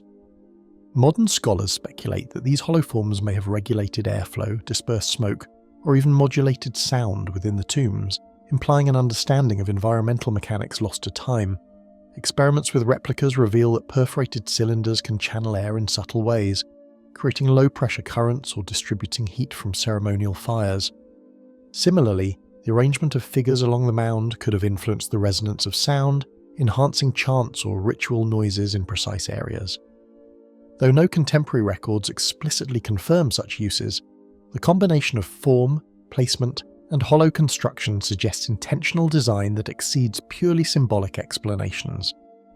The figure's shapes, guards, attendants, animals, reflect funerary beliefs, protecting the departed and reinforcing a cosmological order that intertwined practical design with spiritual symbolism. Anthropomorphic forms may have represented retainers for the deceased, ensuring care and companionship in the afterlife, while animal figures could have embodied protective or guiding spirits. Yet their hollow interiors and uniform arrangements imply a hidden layer of function, where practical effects coexisted with spiritual significance. In this way, the haniwa encapsulate a dual purpose. They are both ritual actors and subtle regulators of the environment within which they were placed. Early Japanese chronicles and local lore reference the haniwa as guardians or ritual objects, occasionally hinting at functions that extend beyond ceremonial decoration, adding layers of historical enigma. Textual evidence is sparse but notable, describing the placement of figurines with care and noting their effect on processions and ceremonial activity. Some accounts suggest that certain forms were chosen for their perceived ability to influence air, fire, or sound, hinting that ancient observers recognized a practical dimension, even if it remained intertwined with mysticism. These glimpses suggest that the haniwa's purpose was never purely ornamental but a carefully considered element of burial and ritual engineering. Similar clay figures appear elsewhere in East Asia, yet the Japanese haniwa reveal greater complexity in form, hollow construction, and placement, suggesting an independent approach to functional and symbolic design. While other cultures produce terracotta figurines for burial, they rarely exhibit perforations, hollow interiors, or the standardized dimensions seen in haniwa. The Japanese innovations reflect a level of mechanical and environmental awareness that is rarely attributed to early societies, suggesting a unique fusion of artistry, engineering, and ritual knowledge. The diversity of forms, from simple cylinders to elaborate human figures, indicates experimentation and refinement over generations. By analysing perforations, hollow cores, and geometric proportions, researchers attempt to understand how haniwa may have subtly influenced airflow, acoustics, or structural stability, though definitive answers remain elusive. Computational models and wind tunnel experiments show that hollow cylinders with strategically placed openings can channel air currents and regulate heat dispersion in predictable ways. Similar studies hint at acoustic modulation, suggesting that chanting or ceremonial sounds might have been amplified or directed. Yet despite these insights, replicating the precise effects achieved by ancient artisans proves difficult, emphasizing the subtlety and sophistication of their designs. excavations reveal precise patterns and orientations of haniwa around burial mounds, with spacing and positioning that hint at intentional design principles combining aesthetic, spiritual, and possibly practical considerations. Haniwa clusters often form geometric arrays, with specific figures placed at key points along the perimeter, suggesting a comprehensive plan rather than random placement. Wear patterns and soil analysis indicate that these figures were exposed to environmental elements in ways that may have enhanced airflow or other effects. Archaeological evidence thus reinforces the idea that the haniwa were far more than static decorations. They were active participants in the ritual and environmental landscape of Kofun period tombs. Replicas and experimental models explore their effects on ventilation, sound propagation, and structural resilience, offering partial insights but leaving the original engineering techniques shrouded in mystery. Even with modern materials and precise measurements, recreating the exact behaviour of the original clay figures proves elusive. Minor variations in size, perforation diameter, or arrangement can significantly alter airflow and acoustic outcomes, highlighting the extraordinary subtlety embedded in the original designs. These experiments underscore that the artisans who made haniwa possessed empirical knowledge and intuition about physical principles that have not been fully documented or understood. These clay regulators merge artistry with potential function, embodying a sophistication that challenges modern interpretation while revealing the ingenuity of Kofun period artisans. The haniwa demonstrate an early understanding of how shape, material, and placement can influence invisible forces, blending practical knowledge with cultural and spiritual imperatives. Their continuing study offers insight not only into ancient engineering, but also into a worldview in which the material and metaphysical realms were deeply intertwined. Each hollow cylinder or figurative form stands as a reminder of the hidden complexities within seemingly simple objects, inviting speculation about the capabilities of ancient societies. The hollow forms and precise arrangements of the haniwa may have guided air, sound, or spirit in ways that no written record has preserved, leaving behind an enigmatic design that still puzzles engineers and archaeologists alike. The Indus Valley water management grids. Water flowed through the streets of Mohenjo-Daro with a quiet precision, sustaining daily life and rituals while remaining almost invisible to the inhabitants who relied on it. Men, women, and children moved along the broad avenues, drawing water from wells, filling household reservoirs, or bathing in communal facilities, largely unaware of the sophisticated networks beneath their feet. This system was so advanced that even the city planners of later civilizations would struggle to match its combination of hygiene, efficiency, and urban integration. The unassuming channels, subtle slopes, and hidden reservoirs of Mohenjo-Daro and Harappa reflect a civilization that mastered the management of water in a way that was both practical and elegantly systematic. Straight avenues and perpendicular lanes were accompanied by drains and channels that intersected with calculated regularity, reflecting a planning intelligence rare for its time. The cities were laid out in precise grids, with each block designed to accommodate residential structures, streets, and drainage in a harmonious alignment. Open-air drains lined with precisely cut bricks ran alongside streets, while larger conduits collected runoff from multiple buildings, channeling it toward communal reservoirs or out of the urban core entirely. This uniformity suggests a governing authority or engineering tradition capable of implementing standardized practices across vast urban spaces, hinting at knowledge that transcended mere construction. Fired bricks, uniform in size and meticulously aligned, created durable pathways for both water and waste, preserving their function for millennia. Archaeological excavations show that the bricks were often fired at high temperatures, making them resistant to water erosion and capable of bearing repeated use. Mortar and compacted clay were skillfully used to seal joints, preventing leakage and maintaining controlled flow. Some channels show evidence of subtle gradients, designed to encourage steady movement of water and prevent stagnation. These materials and techniques demonstrate that the Indus Valley engineers were not only skilled in layout and design, but also deeply attuned to the behaviour of construction materials under long-term environmental pressures. Complex networks of interconnected wells, reservoirs, and conduits directed the flow of water in ways that controlled floods, distributed supply, and maintained sanitation with remarkable efficiency. Each house or public building had access to its own water source while remaining linked to the broader urban network. Rainwater could be collected and stored for dry periods, while excess water from baths, kitchens and latrines flowed into street drains and ultimately emptied safely away from the city. This intricate system regulated daily life, reducing disease, maintaining hygiene, and allowing urban density far higher than many contemporary settlements could sustain. The precision and foresight embedded in these networks suggest a sophisticated understanding of hydraulics, urban planning, and public health. The placement of baths, cisterns, and street drains adhered to ratios that integrated private, communal, and ceremonial spaces into a cohesive hydraulic system.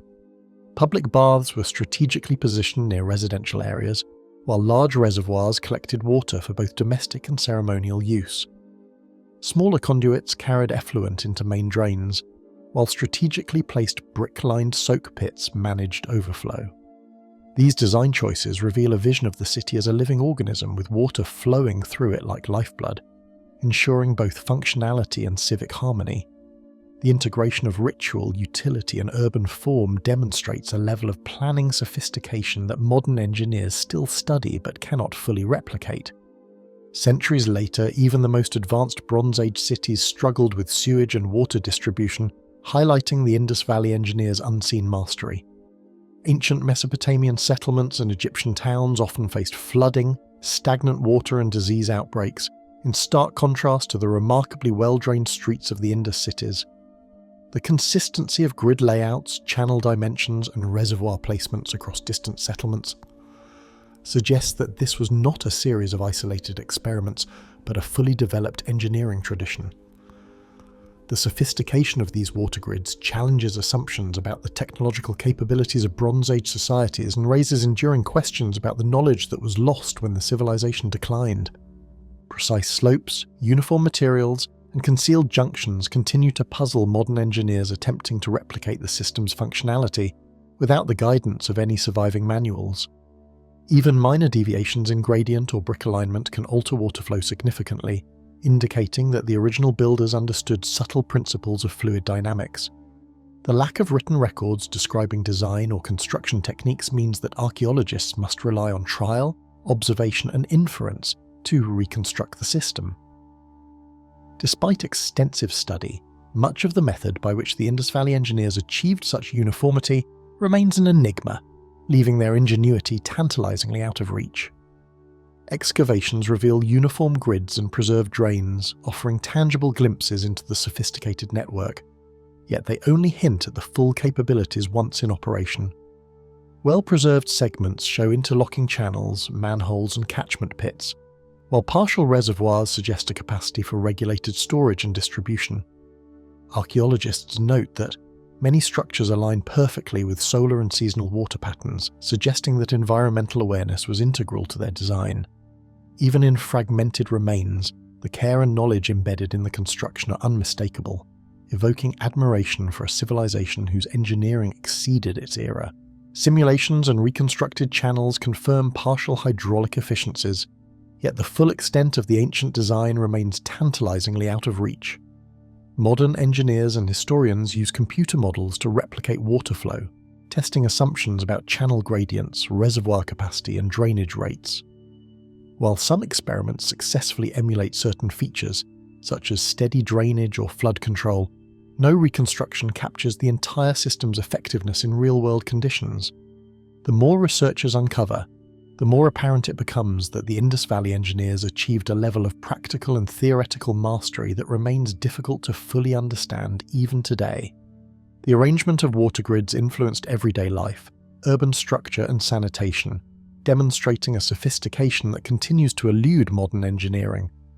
They provided a foundation for civic order, health, and ritual practice, demonstrating that technology, culture, and environment were inseparable in Indus urban planning. The brilliance of these designs lies not only in their technical execution, but also in the vision that conceived cities capable of supporting thousands of people with elegance, efficiency, and resilience.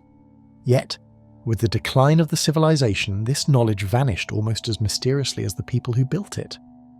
Through the winding channels, hidden reservoirs, and brick-lined drains of Mohenjo-Daro and Harappa, the echoes of a vanished civilization's mastery over water continue to defy understanding and imagination. The Turkish Derinkuyu ventilation network. The cool, still air carried faint whispers through the tunnels, revealing a hidden city where every breath was guided by unseen hands. Light from torches flickered along carved walls, but it was the movement of air that defined the subterranean experience, carrying scents of earth, smoke and human activity through levels that stretched dozens of meters beneath the surface. In this shadowed labyrinth of Derinkuyu, one of Cappadocia's most astonishing ancient cities, air was not merely a byproduct of space, it was a lifeline. The ventilation network allowed thousands to inhabit these tunnels, sustaining life in a seemingly impossible environment and leaving modern engineers puzzled by the precision achieved without mechanical devices. Multiple levels of chambers extended downward like a carved onion, each connected by passages that funneled air with astonishing consistency. Narrow corridors spiraled and widened as needed, linking living quarters, storage areas, kitchens and communal halls. Central shafts opened to the surface, while secondary vents directed airflow laterally between floors, balancing oxygen levels across the city. The arrangement was not random. Each level relied on the others to maintain equilibrium, suggesting an understanding of air movement that rivaled modern architectural principles. Volcanic tuff, carefully hewn and smooth, formed walls and ceilings that resisted collapse while allowing precise vent placement throughout the labyrinth. Tools available to the builders were simple, yet their effects were extraordinary. The rock's porosity, hardness, and thermal properties were harnessed to create channels that were simultaneously strong, functional, and adaptable. Some shafts were circular, others square, and a few tapered subtly to control the speed and direction of airflow. These variations reflect meticulous experimentation, as if the builders understood principles of aerodynamics long before the term existed. Vertical shafts and angled vents were arranged to draw fresh air from above and channel it across the deepest chambers, ensuring life could persist far below the surface. Air entered from shafts strategically located in open courtyards or hillsides and flowed downward, mixing with warmer, rising air from fires and human activity. The network mitigated the accumulation of smoke from cooking and heating, while preventing the stagnation of oxygen, a feat that even modern passive ventilation systems struggle to replicate. Subtle gradients in shaft diameter and slope reveal a level of engineering sophistication that continues to astonish experts today. The network of airways intersected with living quarters, storage rooms, and communal halls, suggesting that airflow and daily life were inseparable in the city's design. Inhabitants could breathe comfortably in spaces that sometimes extended hundreds of meters from the nearest entrance. Air distribution was not merely functional, it reflected careful attention to human needs. Kitchens received ventilation to carry away smoke, communal halls were supplied with fresh air for gatherings, and storage areas for grain or perishables benefited from consistent airflow that helped prevent spoilage. Each choice in placement and dimension served multiple purposes, demonstrating a holistic understanding of urban living underground. During sieges or long periods of occupation, these ventilation channels maintained breathable air, allowing inhabitants to cook, breathe, and survive without ever leaving the underground refuge. Derinkuyu was not merely a shelter, it was a fully functional subterranean city capable of housing thousands of people for extended durations. The air network played a critical role in survival, regulating temperature, dispersing smoke, and ensuring that the deepest chambers never became suffocating or hazardous. Every opening, shaft, and angle served the purpose of sustaining life in a hostile or constrained environment. Even modern subterranean architecture relies on powered systems to achieve what Derinkuyu accomplished passively, exposing the extraordinary foresight of its builders. Contemporary underground complexes require electric fans, climate control, and extensive ductwork to maintain similar levels of comfort and safety. In contrast, Derinkuyu's passive system balanced airflow through careful engineering alone, reflecting principles that only centuries later would be formally studied in mechanical and civil engineering. The silent efficiency of this network underscores a depth of knowledge that seems almost inconceivable for the era. Excavations reveal standardized shaft diameters, carefully aligned openings, and subtle gradients that indicate meticulous planning and a deep understanding of air dynamics. Archaeologists have noted that some vents appear intentionally concealed, reducing detection from the surface while still allowing airflow, suggesting strategic thinking in times of danger. Others were reinforced to prevent collapse or tampering, hinting at concerns for both safety and security. The precision evident in these features demonstrates a combination of practical knowledge, experimental skill, and perhaps an inherited tradition of subterranean engineering. Simulations of airflow confirm that the network distributes oxygen efficiently across vast underground spaces, yet replicating the exact results remains elusive. Engineers today use computer modelling to study ventilation patterns, examining the effects of shaft placement, air velocity, and temperature gradients.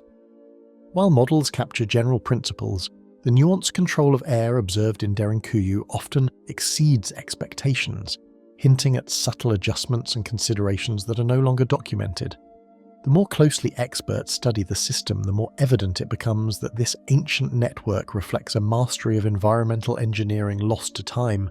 The tunnels and vents form a coherent system that marries survival, architecture, and ingenuity, embodying knowledge that modern engineers only partially comprehend. This network represents more than technical achievement. It is evidence of a civilization capable of conceptualizing and executing complex urban infrastructure underground.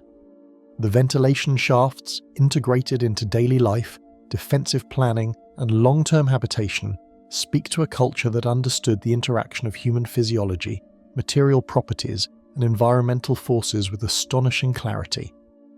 Derinkuyu's ventilation network is a silent testament to that brilliance, waiting in shadowed corridors for modern curiosity to catch up. Within the labyrinth of tunnels and shafts, the air still moves with a silent precision, hinting at the extraordinary knowledge of a people whose mastery of subterranean life has never been fully unravelled. The Khmer Hydraulic Network of Angkor. The Khmer Hydraulic Network of Angkor presents one of the most perplexing engineering feats of the ancient world, a sprawling system of canals, reservoirs, and barrays that manipulated water with precision still unfathomable to modern engineers. Spread across hundreds of square kilometres near the city of Angkor in present-day Cambodia, the network was designed to manage seasonal flooding, sustain agriculture, and supply the capital's immense population. Yet the techniques used to achieve its balance remain largely a mystery. Despite centuries of study, hydrologists and archaeologists alike struggle to fully understand how the Khmer managed to integrate massive reservoirs, intricate canals, and carefully graded channels into a system capable of enduring both monsoon deluges and dry season droughts. Satellite imagery and LiDAR scans have revealed that the layout was not random but rather meticulously aligned to topography, harnessing the natural slopes of the land in ways that suggest both extraordinary observation and sophisticated planning. At the heart of this network are the barrays, enormous artificial reservoirs that dominate the Angkor landscape. The West Baray alone measures approximately 8 by 2 kilometres and could hold tens of millions of cubic metres of water. Their construction required levelling vast stretches of terrain with remarkable precision, creating embankments and walls that have remained largely intact despite centuries of erosion and occasional seismic activity. What is most confounding is not simply the scale but the subtlety of the engineering. The reservoirs were interconnected with canals whose gradients were shallow yet exact, allowing water to flow efficiently without stagnation, overflow, or structural failure. Modern hydrological simulations suggest that even a minor miscalculation in slope could have caused the entire system to flood the city or fail to irrigate critical farmland, yet these ancient engineers consistently avoided such disasters. The system's sophistication extends beyond its mechanics into a broader understanding of ecology and seasonal cycles. Archaeological evidence indicates that the Khmer deliberately synchronized water storage with agricultural demands, capturing the monsoon's peak and releasing it gradually to nourish rice fields during dry months. This careful timing required not only practical observation, but also a conceptual understanding of rainfall patterns, soil saturation, and the behaviour of water across different terrains. Some researchers have proposed that the Khmer hydraulic system functioned almost like a vast decentralised clock, with water levels rising and falling in patterns that dictated planting, harvesting and storage, effectively structuring the rhythm of both labour and life throughout the region. Such integration of environmental knowledge with infrastructure remains a hallmark of the network's genius. The network also reveals an enigmatic use of technology and material that continues to puzzle engineers today. Many of the canals were lined with clay or compacted soil to prevent seepage, yet some sections show layers of sand and gravel with densities and compactions that modern engineers find challenging to replicate without heavy machinery. In addition, stone and laterite blocks were occasionally employed at junctions and sluice gates, suggesting that the Khmer understood both hydraulic pressure and erosion control, applying structural reinforcements only where necessary. These interventions hint at empirical knowledge that was far ahead of its time, yet no surviving records describe how these decisions were made, leaving a tangible gap between evidence of practice and the theoretical understanding that might have guided it. Investigations of the site have brought to light features that evade traditional explanation. Certain canals rise above natural river levels without visible pumping mechanisms, implying that water was redirected or elevated in ways that are not fully understood. Reservoirs were sometimes connected to multiple channels in a pattern that appears more deliberate than merely practical, as if the system incorporated redundancy, flexibility, and control protocols resembling modern hydrological engineering. Furthermore, traces of what appear to be carefully measured overflow basins suggest that the Khmer anticipated and mitigated extreme weather events, indicating an ability to plan decades for conditions that could vary dramatically from one year to the next. These elements of foresight, combined with precision execution, evoke a level of technological and organizational sophistication rarely associated with civilizations of the time. More than a feat of engineering, the Khmer hydraulic network carries profound cultural and symbolic significance. Water held a central place in Khmer cosmology, representing both life and divine authority. The reservoirs and canals were not merely utilitarian, but often aligned with temples and royal precincts, linking hydraulic function with sacred architecture. Some scholars suggest that the careful distribution and control of water may have reinforced political power, as the ability to irrigate rice fields and prevent flooding was inseparable from the authority of the ruling elite. Yet even if social organization contributed to the network's maintenance, the precision of the engineering itself cannot be explained solely through hierarchy or labor. The scale and exactitude imply knowledge that transcends human coordination, as if the Khmer had discovered principles of fluid management long before such concepts were formally codified. Modern attempts to reconstruct or replicate the system have highlighted the limits of contemporary understanding. Hydrologists, civil engineers, and archaeologists working together can approximate certain aspects of flow and storage, yet many nuances remain elusive. Small variations in soil compaction, canal slope, or embankment height can drastically affect water behavior, illustrating how easily subtle miscalculations might have compromised the network. Despite these challenges, Angkor's hydraulic system endured for centuries, sustaining the city's population, feeding rice fields, and shaping a landscape whose contours still whisper the sophistication of its designers. It remains a testament not only to engineering skill, but to an almost imperceptible mastery of nature, an achievement whose full scope modern science struggles to replicate. Representing the pinnacle of ancient ingenuity, the Khmer hydraulic network of Angkor demonstrates a civilization's ability to control vast, complex systems with subtlety and precision beyond the comprehension of today's engineers. The canals and reservoirs, meticulously aligned and interconnected across a landscape shaped by both human hands and seasonal extremes, reflect knowledge that seems almost too advanced for its era, an understanding of hydraulics, ecology, and planning that leaves more questions than answers. Even as researchers map the channels, analyze sediment layers, and simulate water flow, the full methodology behind the system remains tantalizingly out of reach, a hidden logic embedded in earth, stone, and water. Far below the ground, the precise workings of this immense system may yet choose to reveal themselves. The Greek fire siphon device. In the heat of battle along the Mediterranean, the Greek fire siphon device emerged as a weapon whose very design defied comprehension, its flames consuming ships with a seemingly unnatural persistence. Deployed by the Byzantine navy from the 7th century onward, it became legendary not only for its destructive power, but for the secrecy surrounding its construction and operation. Contemporary chronicles describe a terrifying liquid that could burn upon water, yet no known record reveals the exact recipe or mechanical design.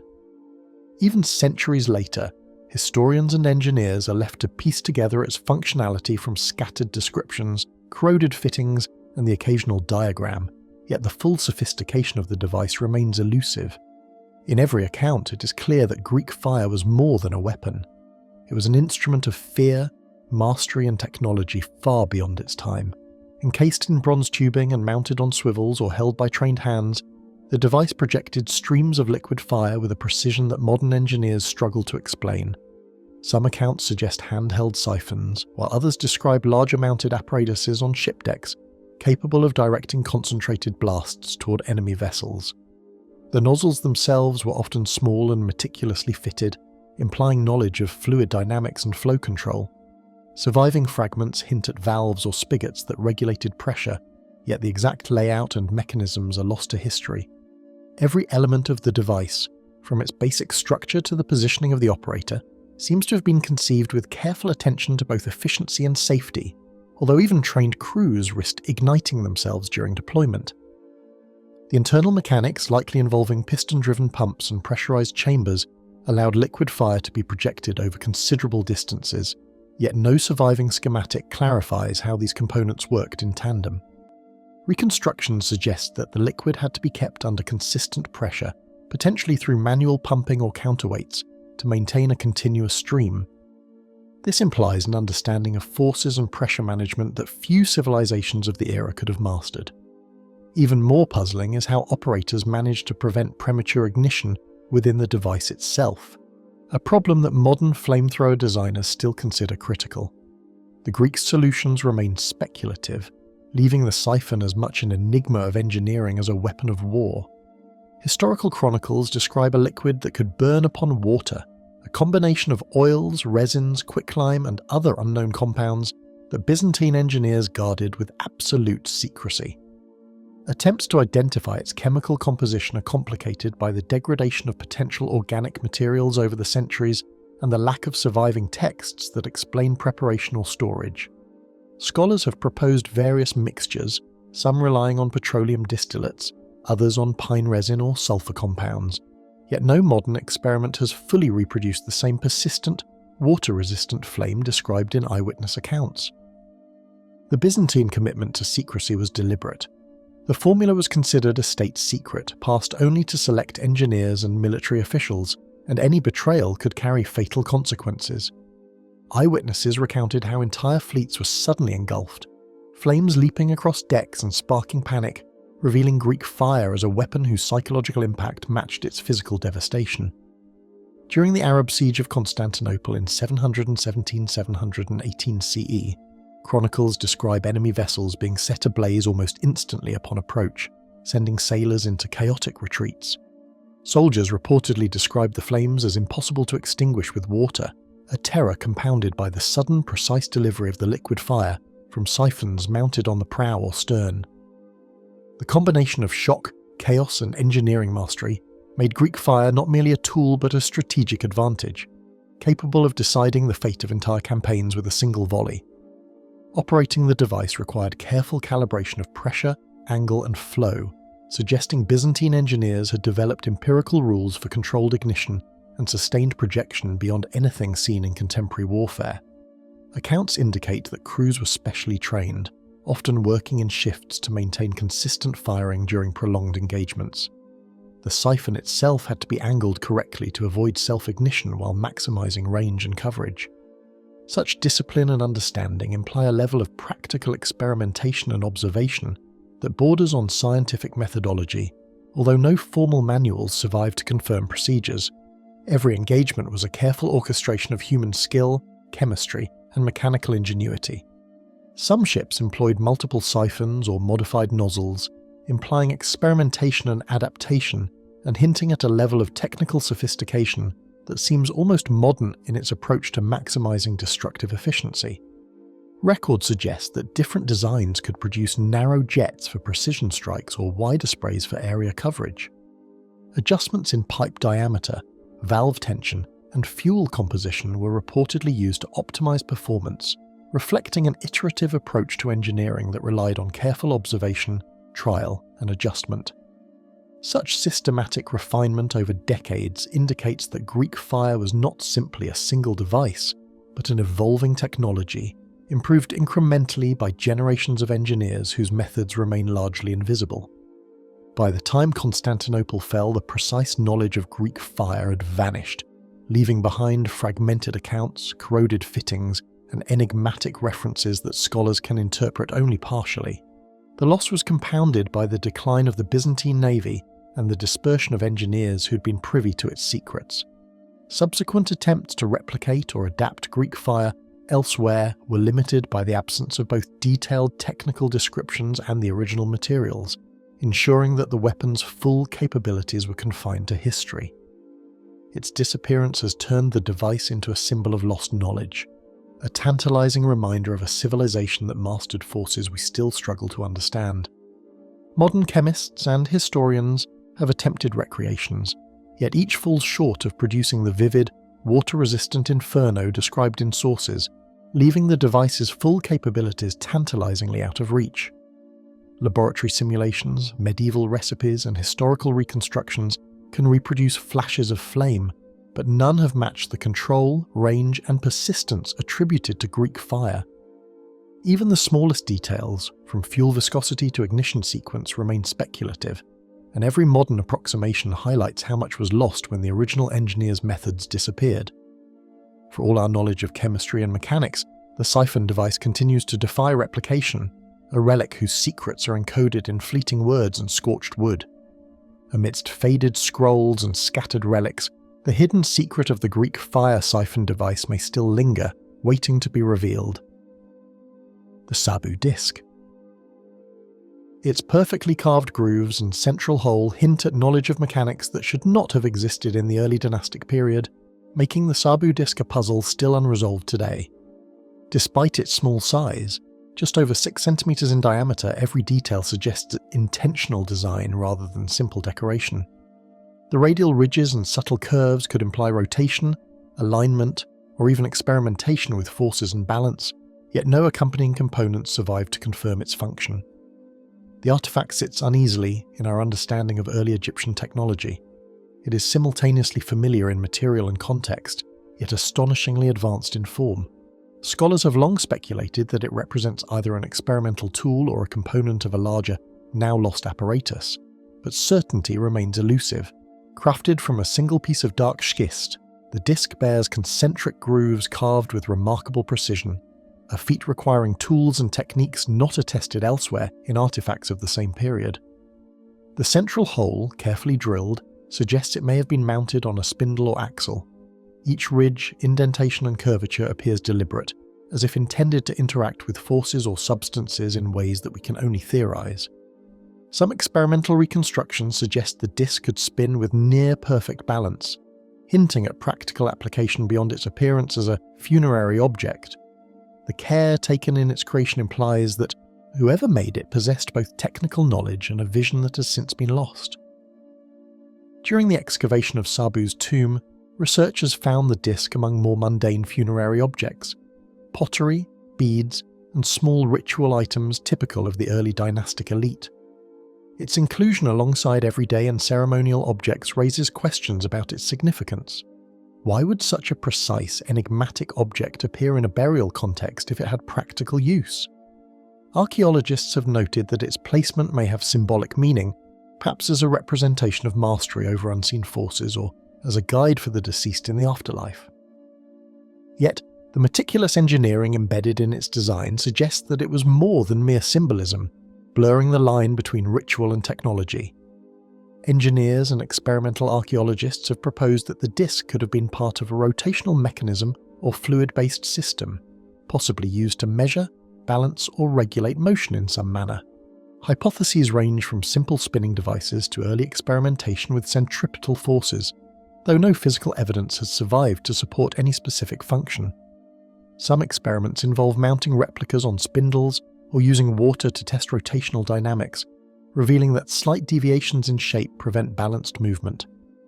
These tests suggest that the disc was not only decorative, but intended to perform a precise mechanical role, the exact nature of which has been lost to time, While early dynastic Egyptians demonstrated remarkable skill in tool-making, stone carving, and the use of simple machines such as levers and ramps, nothing else from this period approaches the technical exactitude of the Sabu disk. Its small scale belies the complexity of its construction, with proportions and curvature that suggest knowledge of forces and rotational stability. This anomaly has led some historians to question whether there existed a branch of early Egyptian engineering knowledge that was experimental, specialized, or deliberately kept secret. Whatever the case, the disk represents a leap in sophistication that seems incongruous with our understanding of technology in 3500 BCE. Some researchers have argued that the disk may have held symbolic or ritual significance, potentially connected to celestial or solar cycles. Funerary contexts often included items representing protection, guidance, or cosmic alignment, and it is possible that the Sabu disk served a dual purpose, blending ceremonial meaning with practical application. Even so, symbolic interpretations cannot fully explain the precision grooves, drilled center, and subtle asymmetries engineered to exact tolerances. The artifact seems to straddle two worlds, one of spiritual significance and one of mechanical sophistication, leaving its creator's intent tantalizingly unclear. In efforts to understand its design, contemporary reconstructions have examined the disk under tests of rotation, balance, and fluid dynamics. Even slight variations in drilling, curvature, or surface smoothness disrupt balance, making functional testing extremely challenging. Engineers involved in these experiments note that achieving the disk's precise geometry without modern tools would require extraordinary skill and patience, suggesting either a previously unrecognized level of craftsmanship or a sophisticated set of techniques now lost. The more the disk is studied, the clearer it becomes that its design incorporates knowledge and foresight that extend far beyond ordinary artifact production. The existence of the Sabu disk hints at technological exploration that predates written manuals or formalized scientific principles. Its precise construction implies experimentation with mechanics at a level not seen in other early dynastic artifacts. This raises profound questions about what knowledge may have existed, even briefly, before being forgotten. Were there early engineers testing theories of rotation, balance, and motion? Did certain methods or tools vanish entirely after a single generation? The disk stands as a challenge to assumptions about prehistoric capabilities, a small object capable of overturning long-held ideas about technological development in ancient Egypt.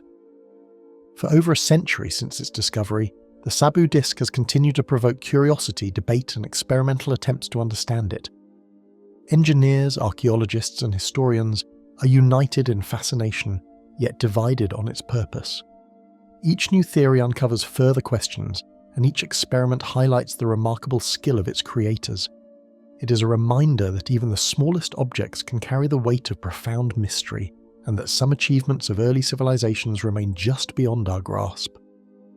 Among its grooves and intricate curves, the Sabu disk may still preserve a principle of mechanical innovation lost to modern engineers.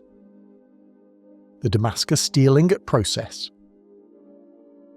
Every Damascus steel ingot carries within it a secret of unmatched artistry, a metallurgical sophistication that has eluded replication for centuries. Its reputation as a material that combines exceptional sharpness, flexibility, and durability has long fascinated historians, metallurgists, and warriors alike. The ingots themselves, seemingly ordinary before forging, were transformed by skilled smiths into blades whose wavy patterned surfaces would become legendary. Yet despite centuries of study and experimentation, the precise combination of materials, temperatures, and folding techniques that produced these blades remains unknown. Each surviving artifact serves as a tantalizing glimpse of knowledge that has been lost to time, hinting at processes that rival modern steelmaking science. Originating in India and Sri Lanka, the technique later spread west to Damascus, where local smiths adapted and refined it for the needs of medieval warfare and commerce. Written accounts from travellers and metallurgists describe the fascination that Damascus blades inspired, their ability to retain a razor edge and resist shattering, earning them a fearsome reputation across the Islamic world and Europe. Trade in these blades was highly controlled, and possessing a Damascus sword signified both wealth and martial prestige. Yet much about the technique was deliberately kept secret, and its exact origins remain a matter of scholarly debate. creating layers of historical intrigue around every ingot and finished blade. These ingots, carefully forged and folded, reveal extraordinary microstructural qualities when analysed. The repeated layering and hammering produced patterns in the finished blade, sometimes referred to as the watered or wavy appearance, that were both beautiful and functional. Carbon content within the steel was carefully controlled, resulting in hard edges and a resilient body. Microscopic inclusions and nodules within the metal create strength and flexibility that modern metallurgists struggle to reproduce. The precision required in each ingot, right down to subtle variations in chemical composition, suggests a level of understanding of material behaviour that should have been centuries ahead of its time. Smiths likely employed repeated folding, carburization and meticulous thermal control to shape the ingots into blades of unrivaled performance, yet no records detail the exact sequence or timing of these processes. Some historians theorise that each blade may have been forged using a unique combination of environmental factors, fuel types and hammering rhythms, tuned instinctively rather than by written instructions. Attempts to reverse engineer the process today highlight how small deviations in any step compromise both the distinctive patterning and the physical properties of the steel. The method's deliberate secrecy, combined with artisanal intuition, ensured that this knowledge could vanish almost entirely if lost between generations. Microscopic examination of surviving Damascus blades reveals carbon nanotube-like structures and finely dispersed carbide formations, hinting at an extraordinary level of material science. These nanostructures contribute to the exceptional sharpness and toughness of the blades, producing a resilience that modern alloys still struggle to match. Modern metallurgists can approximate some features, yet achieving both the iconic pattern and mechanical properties simultaneously has proven almost impossible. Each analysis reminds researchers that these smiths were manipulating chemical and physical phenomena with precision that seems astonishingly advanced for their era, leaving a sense of wonder that deepens with every experiment.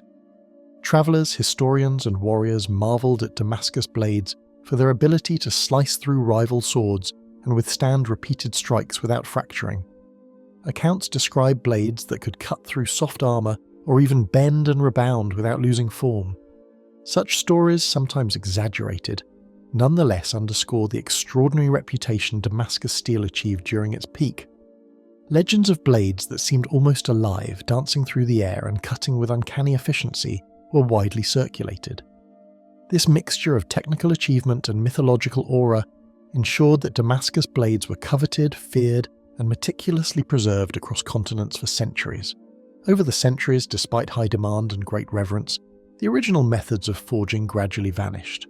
The decline of trade routes, combined with the intentional secrecy of master smiths, meant that the knowledge necessary to reproduce true Damascus steel was never fully transmitted.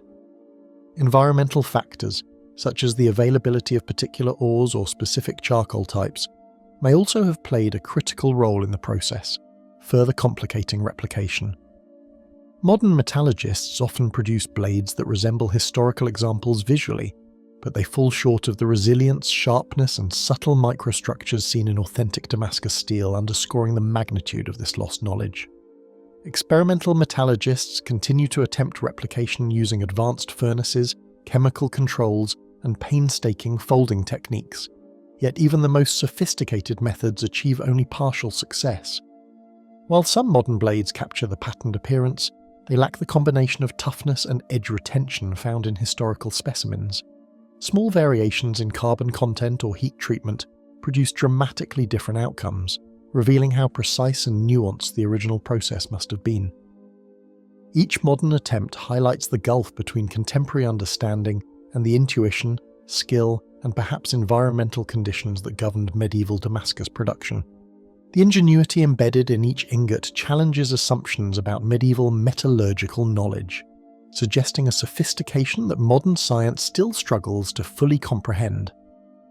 Damascus steel reflects a convergence of chemistry, physics, and artisanal intuition, rarely seen before the Industrial Age. Its disappearance leaves a profound gap in our understanding of pre-modern materials science, and every surviving blade stands as both an achievement and a mystery.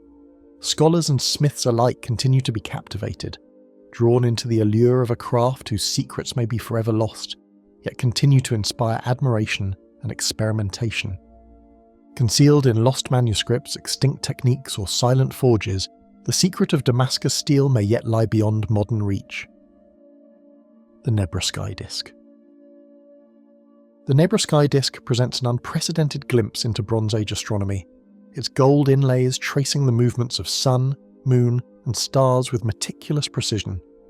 Though small and unassuming in size, the disk encapsulates a knowledge of the heavens that seems astonishing for a society over 3 millennia ago. Its circular bronze surface, darkened with age, is punctuated by delicate gold symbols that align with celestial phenomena, suggesting intentional observation and recording rather than mere decoration. Scholars have long debated whether the disk functioned as a tool, a ceremonial object, or a combination of both, but every detail testifies to extraordinary skill and insight. The artifact immediately challenges assumptions about what prehistoric Europeans understood about the cosmos. Found in 1999 near the town of Nebra, Germany, the disk was discovered in fragments alongside bronze swords and other ritual objects. Archaeologists were struck by the sophistication of its design, realizing that it represented one of the earliest concrete examples of astronomical recording in Europe. Radiocarbon dating places the disk at approximately 1600 BCE, a time when large-scale monuments like Stonehenge hint at observational intent, but few portable artifacts demonstrate precision of this kind. Its discovery revealed a level of knowledge and technical ability that had previously been unrecognized, suggesting that Bronze Age societies could integrate complex observation with metallurgical skill. A circular bronze plate roughly 32 centimeters in diameter, the disk bears gold inlays in carefully measured positions.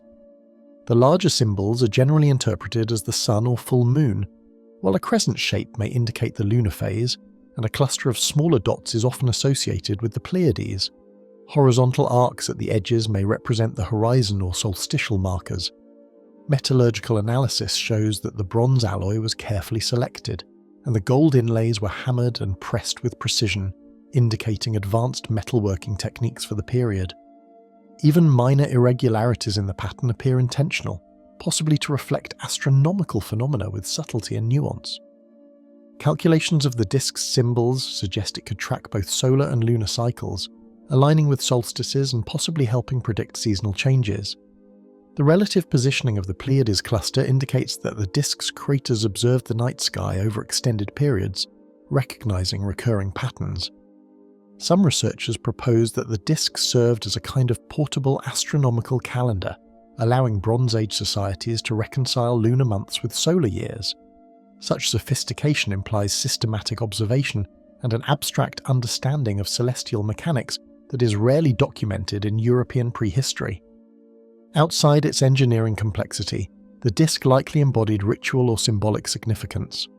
The combination of celestial markers with other grave goods suggests it may have been used in religious ceremonies or as a calendar to guide agricultural activities. Bronze Age Europeans are known to have invested spiritual meaning in astronomical events, and the Nebra Sky Disk may represent an intersection of science, ritual, and social organization.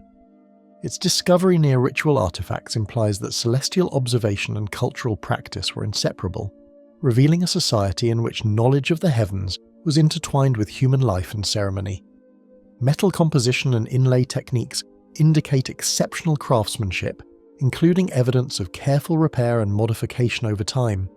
Analysis reveals that some gold inlays were added or adjusted, suggesting that the disk remained in use for generations, and that its function or interpretation may have evolved. The smoothness of the bronze, the symmetry of the symbols, and the precision of the inlay reflect technical skill beyond what might be expected from a small, portable artifact. The care invested in creating and maintaining the disk underscores its value, hinting at a society that revered both the heavens and the tools used to interpret them. Scholars continue to debate whether the disk served primarily as a practical tool for tracking celestial events or as a symbolic object representing cosmological ideas.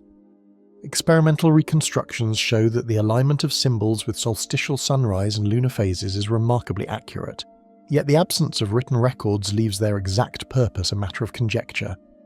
Some theories suggest it was part of a larger ritual or educational system, teaching communities about the heavens, while others argue for strictly observational use.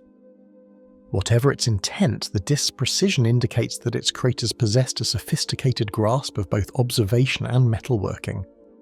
Recent studies, including high-precision radiocarbon dating and comparative analysis with other European Bronze Age artifacts, have reinforced the disk's unique status. Researchers continue to examine its gold composition, inlay techniques, and potential astronomical applications, but disagreements persist regarding its interpretation. Some suggest the disk may reflect cross-cultural influences, as celestial symbolism appears in contemporary artifacts from the Near East. Each new study confirms that the Nebra Sky disk is more than a mere curiosity. It is a tangible expression of Bronze Age intellectual achievement that continues to challenge modern understanding. Challenging assumptions about early astronomy, the Nebra Sky disk suggests that Bronze Age Europeans observed the heavens with remarkable precision. Its survival and intricate design indicate that knowledge of the heavens was valued, transmitted, and possibly encoded in ways we're only beginning to comprehend. It stands as a testament to a culture capable of abstract thought, meticulous observation, and skilled craftsmanship, leaving historians and astronomers alike with questions that remain unanswered. The golden markings of the disk may conceal a cosmic pattern, one that modern science has yet to fully comprehend. The Persian Qanat water lifts. Cutting silently beneath the desert, a network of tunnels channels life-giving water across vast distances, a feat that defies expectations of ancient engineering. These underground conduits, later identified as the Persian Qanat water lifts, demonstrate a precision and understanding of hydraulics that modern engineers still struggle to replicate. While the arid lands of Persia presented immense challenges, these systems provided a continuous and reliable flow, transforming harsh landscapes into arable and livable regions. The Qanats were more than just functional. They were lifelines meticulously carved, levelled and maintained by hands whose knowledge bridged necessity, observation, and mechanical ingenuity. Every metre of these subterranean channels reflects problem-solving on a scale both practical and astonishing. Origins of this subterranean marvel trace back over 3 millennia to ancient Persia, where the survival of settlements in arid environments demanded unprecedented ingenuity. Historians suggest that Qanats first appeared around 1000 BCE, evolving from simpler irrigation techniques into complex underground networks capable of sustaining agriculture and communities. The technology spread across the Middle East, reaching North Africa and even parts of Central Asia, illustrating its adaptability and importance. Each Qanat was more than a conduit for water. It was a demonstration of systematic planning, an engineering philosophy that harmonized gravity, geology, and geometry to support human life in seemingly inhospitable terrain.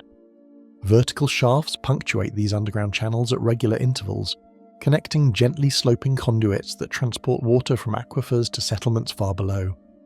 Constructed with consistent diameter and depth, the channels are reinforced to prevent collapse while preserving flow. The combination of vertical wells and horizontal passages ensured accessibility for maintenance, while also allowing air circulation to prevent stagnation. Some Qanats span several kilometres, yet the gradient is so carefully maintained that water moves naturally without pumps.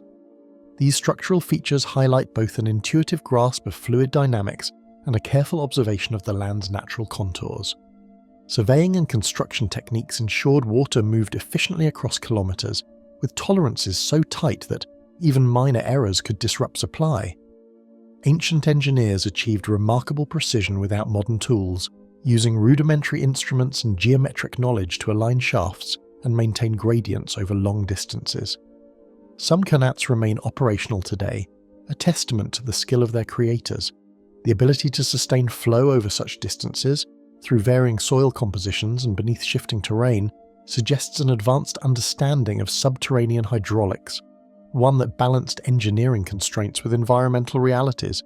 Ancient engineers may have employed lifting mechanisms to raise water from the Qanats to higher elevations, though the exact methods remain speculative.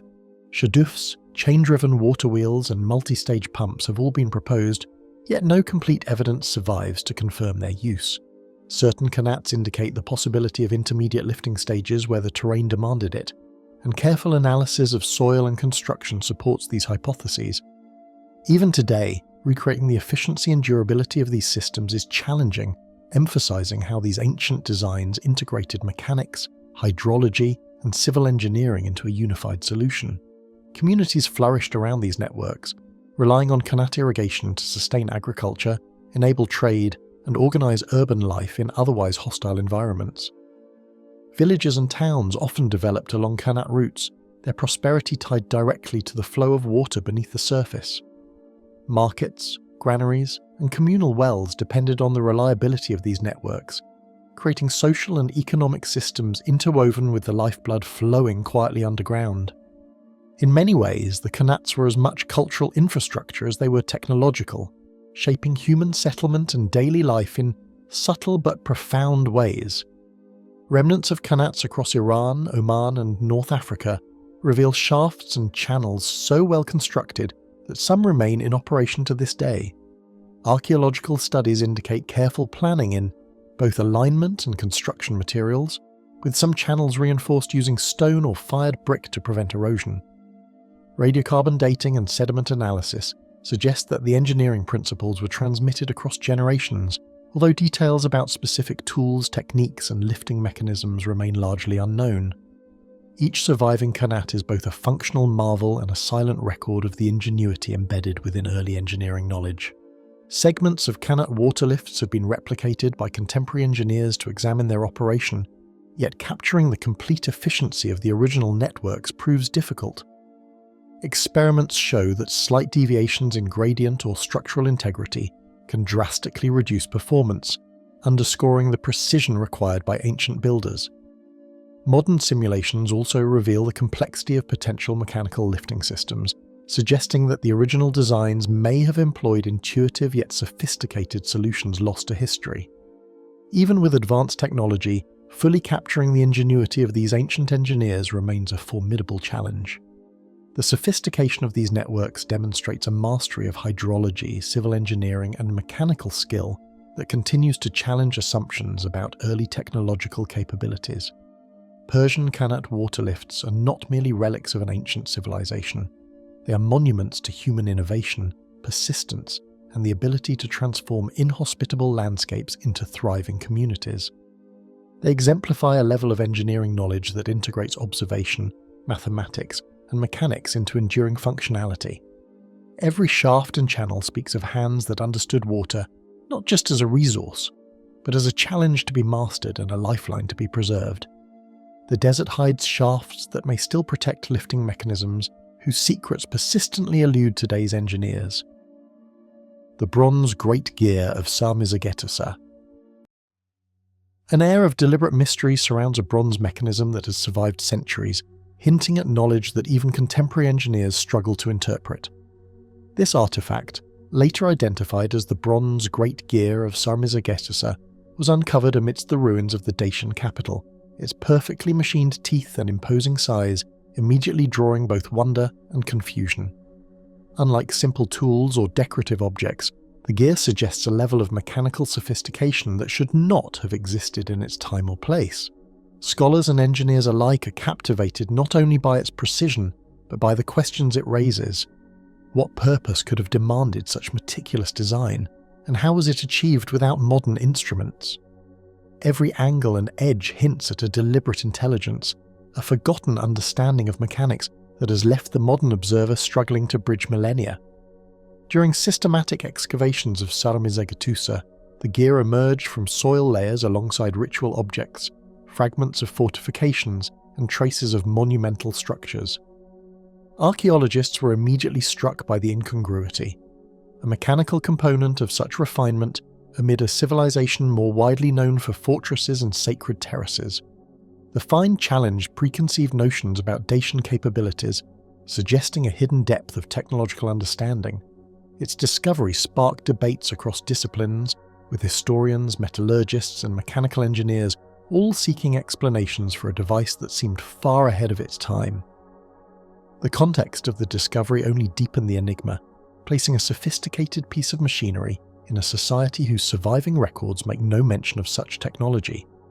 Cast in solid bronze, the gear exhibits teeth carved with astonishing uniformity, each edge refined to an exact standard that would be difficult to achieve even today. Measuring nearly 0.5 meter in diameter, the artifact shows signs of careful planning and controlled casting, while the pattern of wear suggests it once engaged with other mechanical components. The teeth are shaped to distribute stress evenly, an indication that the designers understood forces and motion in practical terms. Every element reflects not only skill but also a conceptual understanding of gearing principles that could transmit, modulate, or synchronize movement, though no contemporary equivalent has been found to clarify its function. Its physicality speaks as much to precision engineering as to deliberate aesthetic choice, blurring the line between art and mechanism. Mechanical modelling suggests that the gear could have transmitted rotational motion, coordinated with other components, or functioned as a regulator, yet no definitive mechanism has been identified. Some researchers propose astronomical applications, drawing parallels with later Hellenistic and Roman devices, while others speculate on ceremonial or defensive purposes. Simulations indicate that the gear's teeth are sized to maintain a consistent ratio, hinting at a sophisticated understanding of torque and rotation. Yet any attempt to reconstruct its operation leaves gaps. The connection points for axles or levers remain unknown, and no other surviving artifacts clarify its interactions. The gear exists as a testament to skillful intention, yet its purpose remains tantalizingly out of reach, a puzzle cast in bronze. Examination of its alloy composition indicates a carefully controlled mixture of copper and tin, with traces suggesting advanced techniques for casting and finishing. The metal's density and surface treatment allowed the gear to endure centuries underground without significant deformation, a sign of both material selection and metallurgical insight. Analysis reveals that the artisans managed to achieve uniformity across the teeth and a level of balance rare even in later mechanical instruments. Such mastery implies not only technical skill, but also empirical understanding. The Dacians may have observed and tested iterative designs to refine tolerances to an extent modern scholars can only approximate. This knowledge, once practical, has now largely vanished, leaving behind only silent evidence of capability. Surrounding remains hint that the gear was positioned within a complex of political and ceremonial significance, implying a role that intertwined functionality and symbolism. Sarmizegetusa, as the Dacian capital, contained terraces, sanctuaries, and fortified structures where such a device could have been displayed, operated, or even revered. The juxtaposition of advanced mechanics with sacred spaces raises questions about intent. Was the gear part of a practical apparatus, a tool for ritual observation, or a symbol of power and knowledge? Its placement in the archaeological record suggests deliberate preservation or perhaps ritual deposition, further complicating interpretations. The gear becomes not merely an object of engineering but also a cipher in the cultural and spiritual life of its creators. Among ancient gear systems known from Hellenistic or Roman contexts, this artifact stands apart in both dimensions and precision. Comparable Greek or Roman devices often appear in smaller, more specialized roles, yet none match the bronze great gear in scale, combined with meticulous craftsmanship. Its uniqueness highlights the possibility that Dacian engineers operated independently of broader Mediterranean influences, or that knowledge of mechanical principles was more widespread than historical documentation suggests. By comparison, even the sophisticated Antikythera mechanism, though astronomically oriented, differs in both design and material approach, underscoring the enigmatic quality of the Sarmizegetusa gear. Recent attempts to digitally model or physically reconstruct the gear highlight its extraordinary tolerances and the difficulty in replicating its exact performance using modern tools. Researchers have employed computer simulations, 3D printing, and hand-forged replicas, yet none fully capture the combination of smooth engagement, durability, and precise spacing observed in the original. Variations as small as a millimeter can prevent simulated teeth from meshing properly, suggesting that ancient engineers employed techniques that remain poorly understood. Each failed reconstruction reinforces the gear's mystique, demonstrating that the knowledge embedded in its creation was both deliberate and sophisticated. The gear invites reflection on the level of mechanical understanding in Dacian society and raises questions about what other devices may have existed but were lost to time. If one artifact reveals such sophistication, what remains undiscovered? Were other complex instruments present in workshops or sanctuaries now vanished without a trace? The bronze Great Gear is both evidence and enigma, a fragment of a technological narrative largely erased by history, yet hinting at an intelligence and capability that challenges assumptions about the ancient world. It stands as a rare, silent witness to skills lost and questions unanswered, demanding investigation yet resisting explanation. Hidden fragments or missing components might still lie buried, remnants of a mechanism whose true purpose continues to evade discovery. The Hellenistic automata of Alexandria. A subtle rhythm of motion once filled the halls of Alexandria, where objects seemed to act of their own accord, defying expectation and imagination. Among these marvels were the Hellenistic automata, devices described in the works of Hero of Alexandria and other engineers of the era, whose movements mimicked life itself. Some opened temple doors at precise moments, others rotated on platforms, and a select few dispensed coins to worshippers, creating the illusion of responsiveness and intelligence. The craftsmanship required to synchronize gears, levers, and pneumatic chambers with such consistency would challenge even modern engineers. What makes these automata extraordinary is not merely their theatrical spectacle, but the depth of mechanical understanding they reveal, centuries ahead of their time. Alexandria thrived as a center of knowledge, its streets and workshops alive with inventors and scholars pushing the boundaries of mechanics and experimentation. The city's library and museum drew thinkers from across the Hellenistic world, offering a space where theory and practical invention could intersect. Engineers such as Hero documented complex mechanisms, recording principles of water pressure, air compression, and gearing in treatises like Pneumatica and Automata. The intellectual climate encouraged experimentation, yet much of this knowledge was intimately tied to performance and spectacle, leaving only fragments behind for modern observers to piece together. Complex arrangements of pulleys, levers, and bronze components brought statues to life, opened temple doors, or dispensed coins in response to human interaction. Some automata operated through hidden water tanks or siphons, while others relied on compressed air or early steam mechanisms to initiate motion. Ropes and wooden shafts transmitted force across surprisingly long distances, suggesting careful planning and a conceptual grasp of mechanical advantage. These machines, often ornate and finely decorated, were not mere curiosities. They were deliberate demonstrations of precision, control, and ingenuity, designed to captivate audiences while embodying the principles of physics in motion. The movements relied on water, air, and occasionally steam, demonstrating a remarkable understanding of pneumatics and the subtle transmission of force.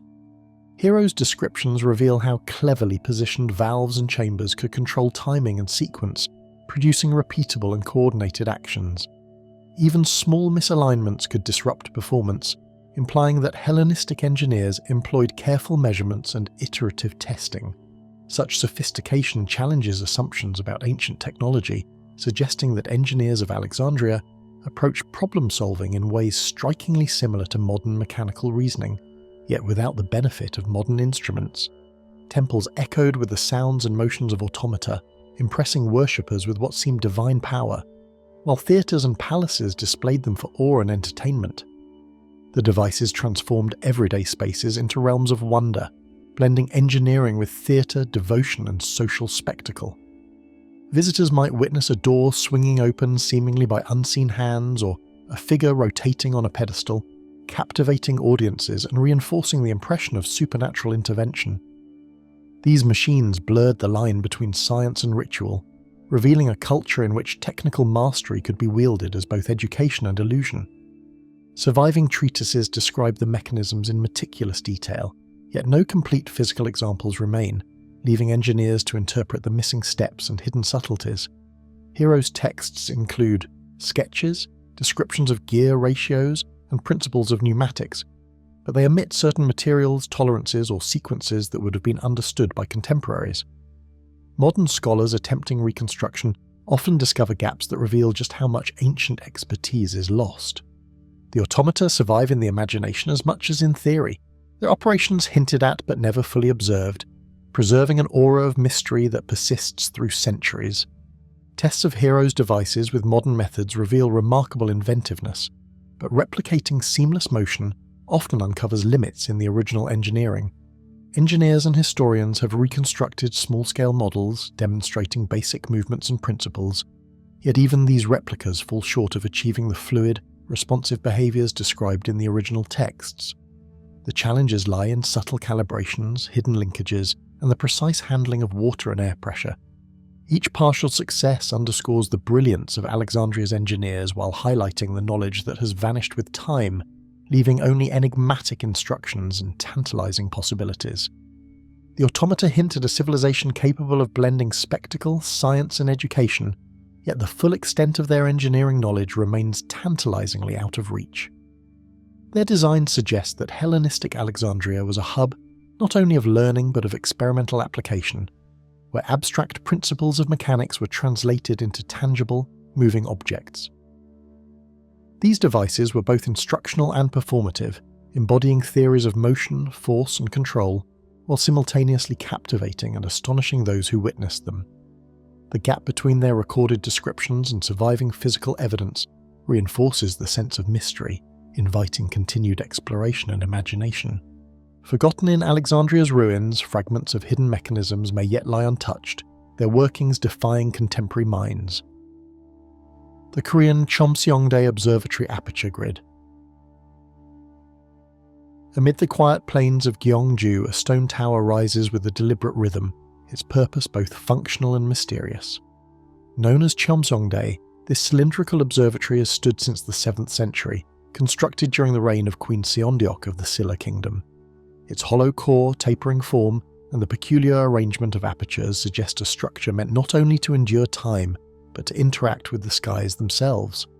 Unlike typical fortifications or ceremonial monuments, Chomseongdae's design implies observation, calculation, and perhaps ritual precision, an elegant combination that hints at advanced knowledge of astronomy and engineering in early Korea.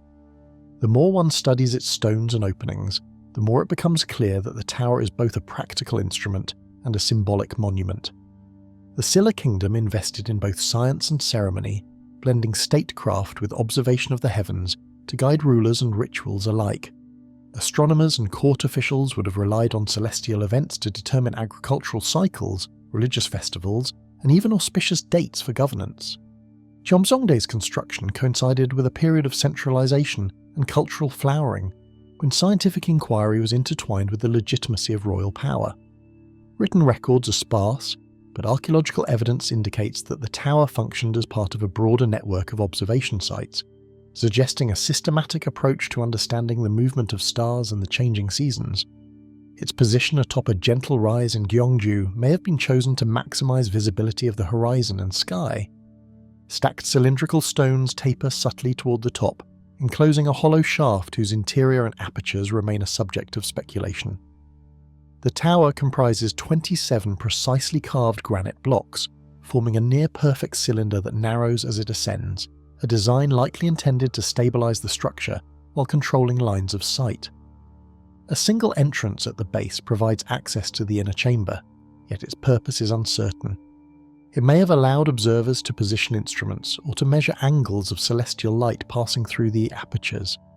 Each stone was carefully shaped, with slight variations that suggest the builders had a sophisticated understanding of weight distribution, masonry, and geometry, achieving a form that is both enduring and subtly complex. Lines of sight through the apertures suggest alignment with stars or solstices, though scholars debate exactly which celestial events the tower tracked. Some researchers propose that the openings were arranged to capture sunlight during solstices, casting precise beams inside the shaft or marking specific times of year. Others argue that the apertures allowed observation of prominent stars and constellations, helping to refine calendars or predict seasonal changes. Unlike instruments that survive in other parts of the world, Chomseongdae's design leaves no explicit markings, so interpretations rely on measurements, simulations, and comparative analysis, leaving a tantalizing veil over the precise astronomical intentions of its builders. Every stone was levelled with extraordinary care, its placement ensuring both structural stability and the potential for exact celestial measurement. The tower's verticality, symmetry, and tapering require an advanced understanding of surveying and weight distribution. Modern engineers note that minor errors in alignment could have disrupted both the stability of the tower and the accuracy of any observational function. The precision of construction suggests that Silla architects employed specialized techniques and tools, now lost to history, to align and fit the massive granite blocks with remarkable accuracy. This attention to detail reinforces the idea that Cheomseongdae was designed with a dual purpose: to endure centuries and to serve as a precise observational instrument. The tower may have symbolized royal authority or divine favor, merging scientific observation with the ritual needs of the Silla elite. As both monument and tool, Cheomseongdae would have impressed citizens and foreign visitors alike, demonstrating the kingdom's technological sophistication and its connection to celestial order. Rituals may have been performed at specific times, using the tower as a guide for seasonal festivals or symbolic alignment with the heavens. In this way, the structure acted as a bridge between empirical observation and cultural meaning, elevating science to the realm of spiritual and political power. Recent surveys and digital simulations reveal the subtle geometry of Cheomseongdae, yet the full reasoning behind the aperture grid remains elusive. Laser scanning, 3D modelling, and astronomical simulations show that the tower's dimensions and stone placements correlate with certain solar and stellar paths, yet no consensus exists on its exact functions. Modern researchers acknowledge the ingenuity of the design while recognizing the limits of contemporary interpretation. Each aperture, each hollowed stone seems to encode knowledge that was understood in its time but has now become cryptic, inviting speculation and careful measurement with every study. This remarkable structure hints at knowledge of the heavens far beyond its time, leaving unanswered questions about lost methods and intentions. Cheomseongdae exemplifies a civilization capable of integrating precise engineering, architectural skill, and observational science, creating a monument that was functional, symbolic, and enduring. Its mystery is deepened by the lack of surviving instruments or explicit documentation, meaning that the tower itself serves as both the record and the enigma.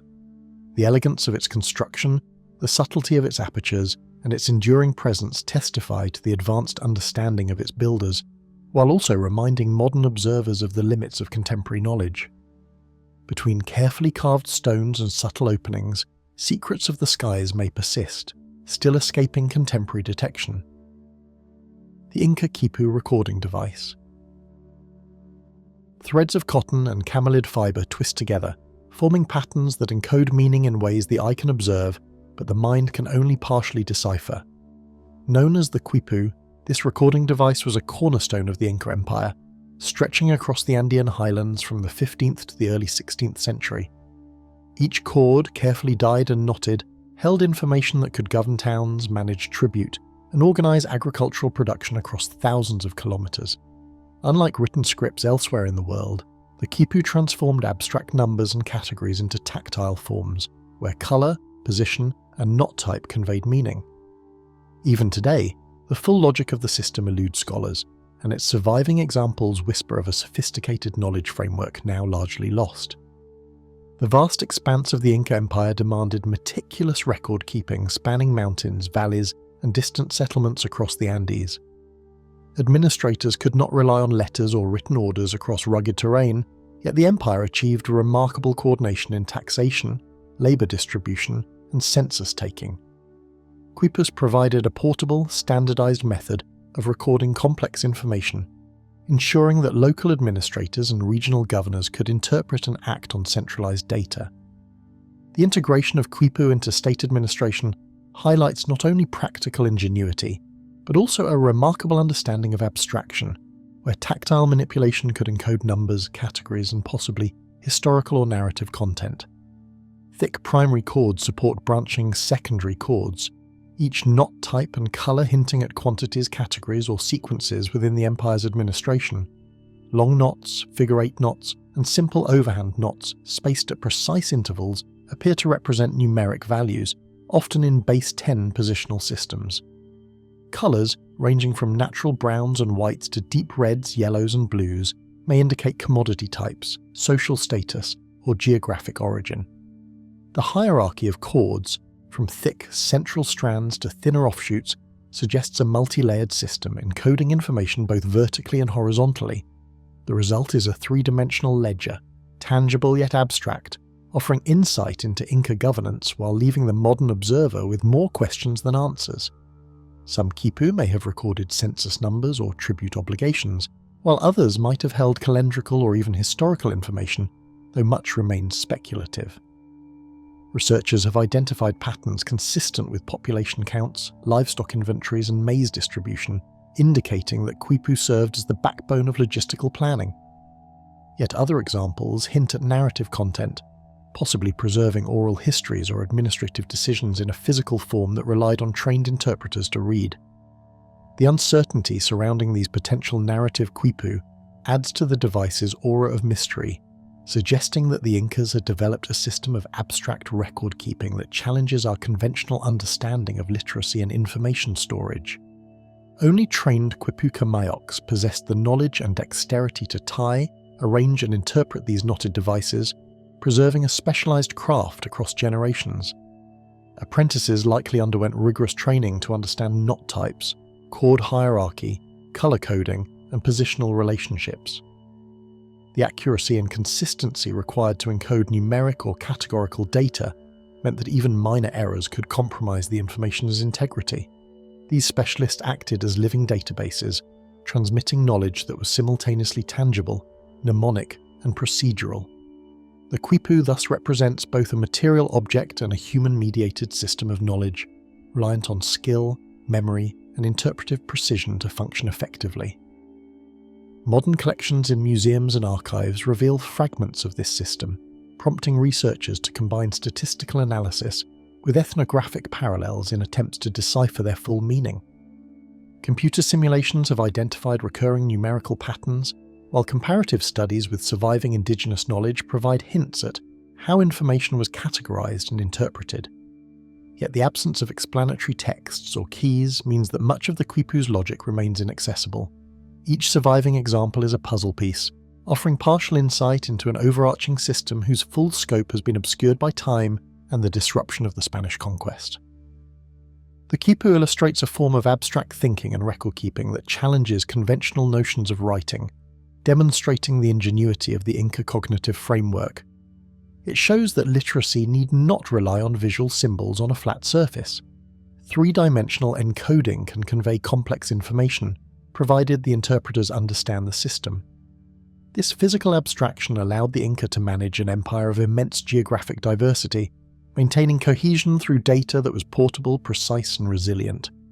The quipu embodies a cognitive leap, a fusion of practical administration and abstract reasoning that remains enigmatic even in the age of digital analytics.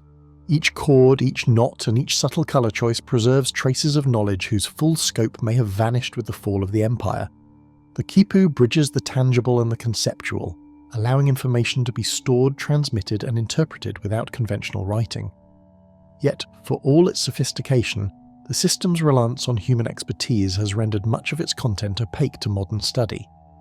Every surviving example invites curiosity. Patterns suggest complexity, consistency, and purpose, but the absence of comprehensive keys leaves the observer navigating an incomplete map of Inca cognition and administration. Encoded in the knots and loops, patterns may preserve secrets that no modern investigation has fully revealed. The Lycurgus-style dichroic glass fragments of late antiquity. A faint glow seems to shift within fractured glass, revealing colours that transform with every turn toward the light.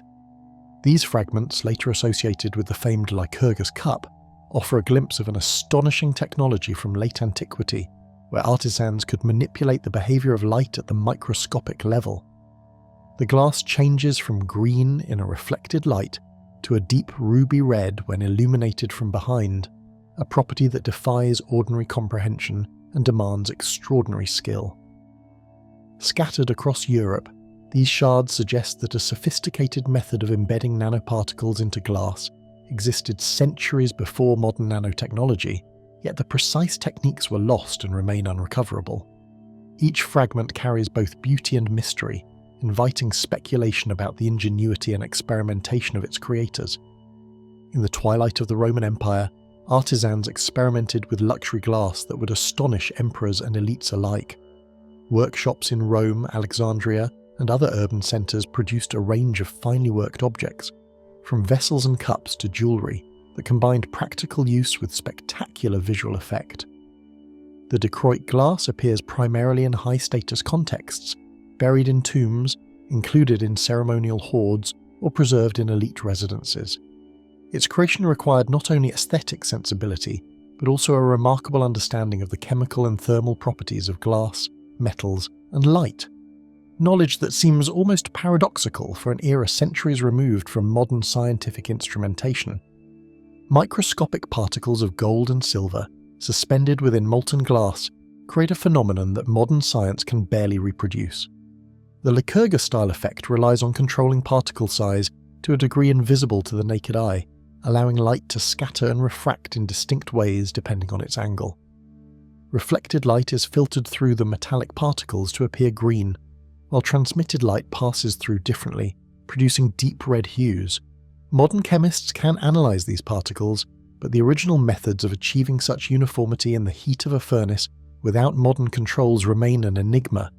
These shards are a testament to the empirical genius of late antiquity's glassworkers, blending observation, experimentation, and craft into a medium that seems to challenge the natural world. The precise combination of heat, timing, and metallic inclusion required an understanding of materials that seems almost supernatural for the era. Ancient artisans likely had to melt the glass to exact temperatures while introducing gold and silver in a state and quantity that would disperse evenly. Too much metal or slightly uneven heating would ruin the effect, turning a potentially miraculous cup into an ordinary, colourless vessel. This suggests the existence of detailed, passed-down knowledge, whether through apprenticeships, careful observation, or trial and error. Whatever the method, it vanished from collective memory, leaving only shards that tease at the sophistication once achieved. Fragments of this dichroic glass have emerged from tombs, abandoned villas, and scattered collections across Europe, each offering only a glimpse of the lost method. Archaeologists have found pieces in Italy, Britain, Germany, and other regions formerly under Roman influence, often in contexts of wealth and power. Each shard differs slightly, hinting at either regional variation in technique or adaptation by individual artisans. Despite their rarity, these fragments consistently demonstrate the same extraordinary optical properties, reinforcing the idea that a deliberate and controlled process was applied rather than accidental occurrence. The survival of such fragments over centuries, fragile and vulnerable, speaks to both the durability of glass and the care with which it was valued. Scientists have examined these shards with electron microscopes, spectroscopy, and experimental reconstructions, yet the original techniques remain stubbornly elusive. Analysis confirms the presence of gold and silver nanoparticles, but reproducing the colour-changing effect with ancient methods has proven nearly impossible. Even with modern equipment, controlling particle size and dispersion to match the precise dichroic behaviour requires a level of finesse that ancient artisans achieved with no written explanation. Experimental archaeologists attempt to simulate furnaces and metal infusion techniques, but success is limited, leaving modern science in awe of a process that once existed and then vanished. In the hands of late antiquity's elite, colour-shifting glass may have symbolised divine favour, status, or mastery over the natural world. Patrons who possessed such objects displayed both wealth and sophistication, as the effect would have astonished viewers unaccustomed to objects that could change colour seemingly at will. The glass bridges the gap between art and technology, a hybrid of aesthetic splendour and scientific marvel. It suggests a society in which mastery over materials was celebrated, where innovation could create visual phenomena that transcended the ordinary and entered the realm of the almost magical. In each shard that survives, whispers of lost techniques in manipulating light and matter linger, provoking curiosity across centuries. Despite a detailed modern study, the true method remains locked in the fragile remains themselves. Scholars continue to debate whether the technique was a closely guarded secret, transmitted through a limited lineage of artisans, or simply a lost experimental method that disappeared as workshops collapsed during societal upheaval. The shards are simultaneously evidence and enigma, a record of human curiosity, skill, and ingenuity that modern investigation can admire but not fully replicate. Preserved within broken fragments, traces of ancient nanotechnology resist even the most advanced attempts at replication.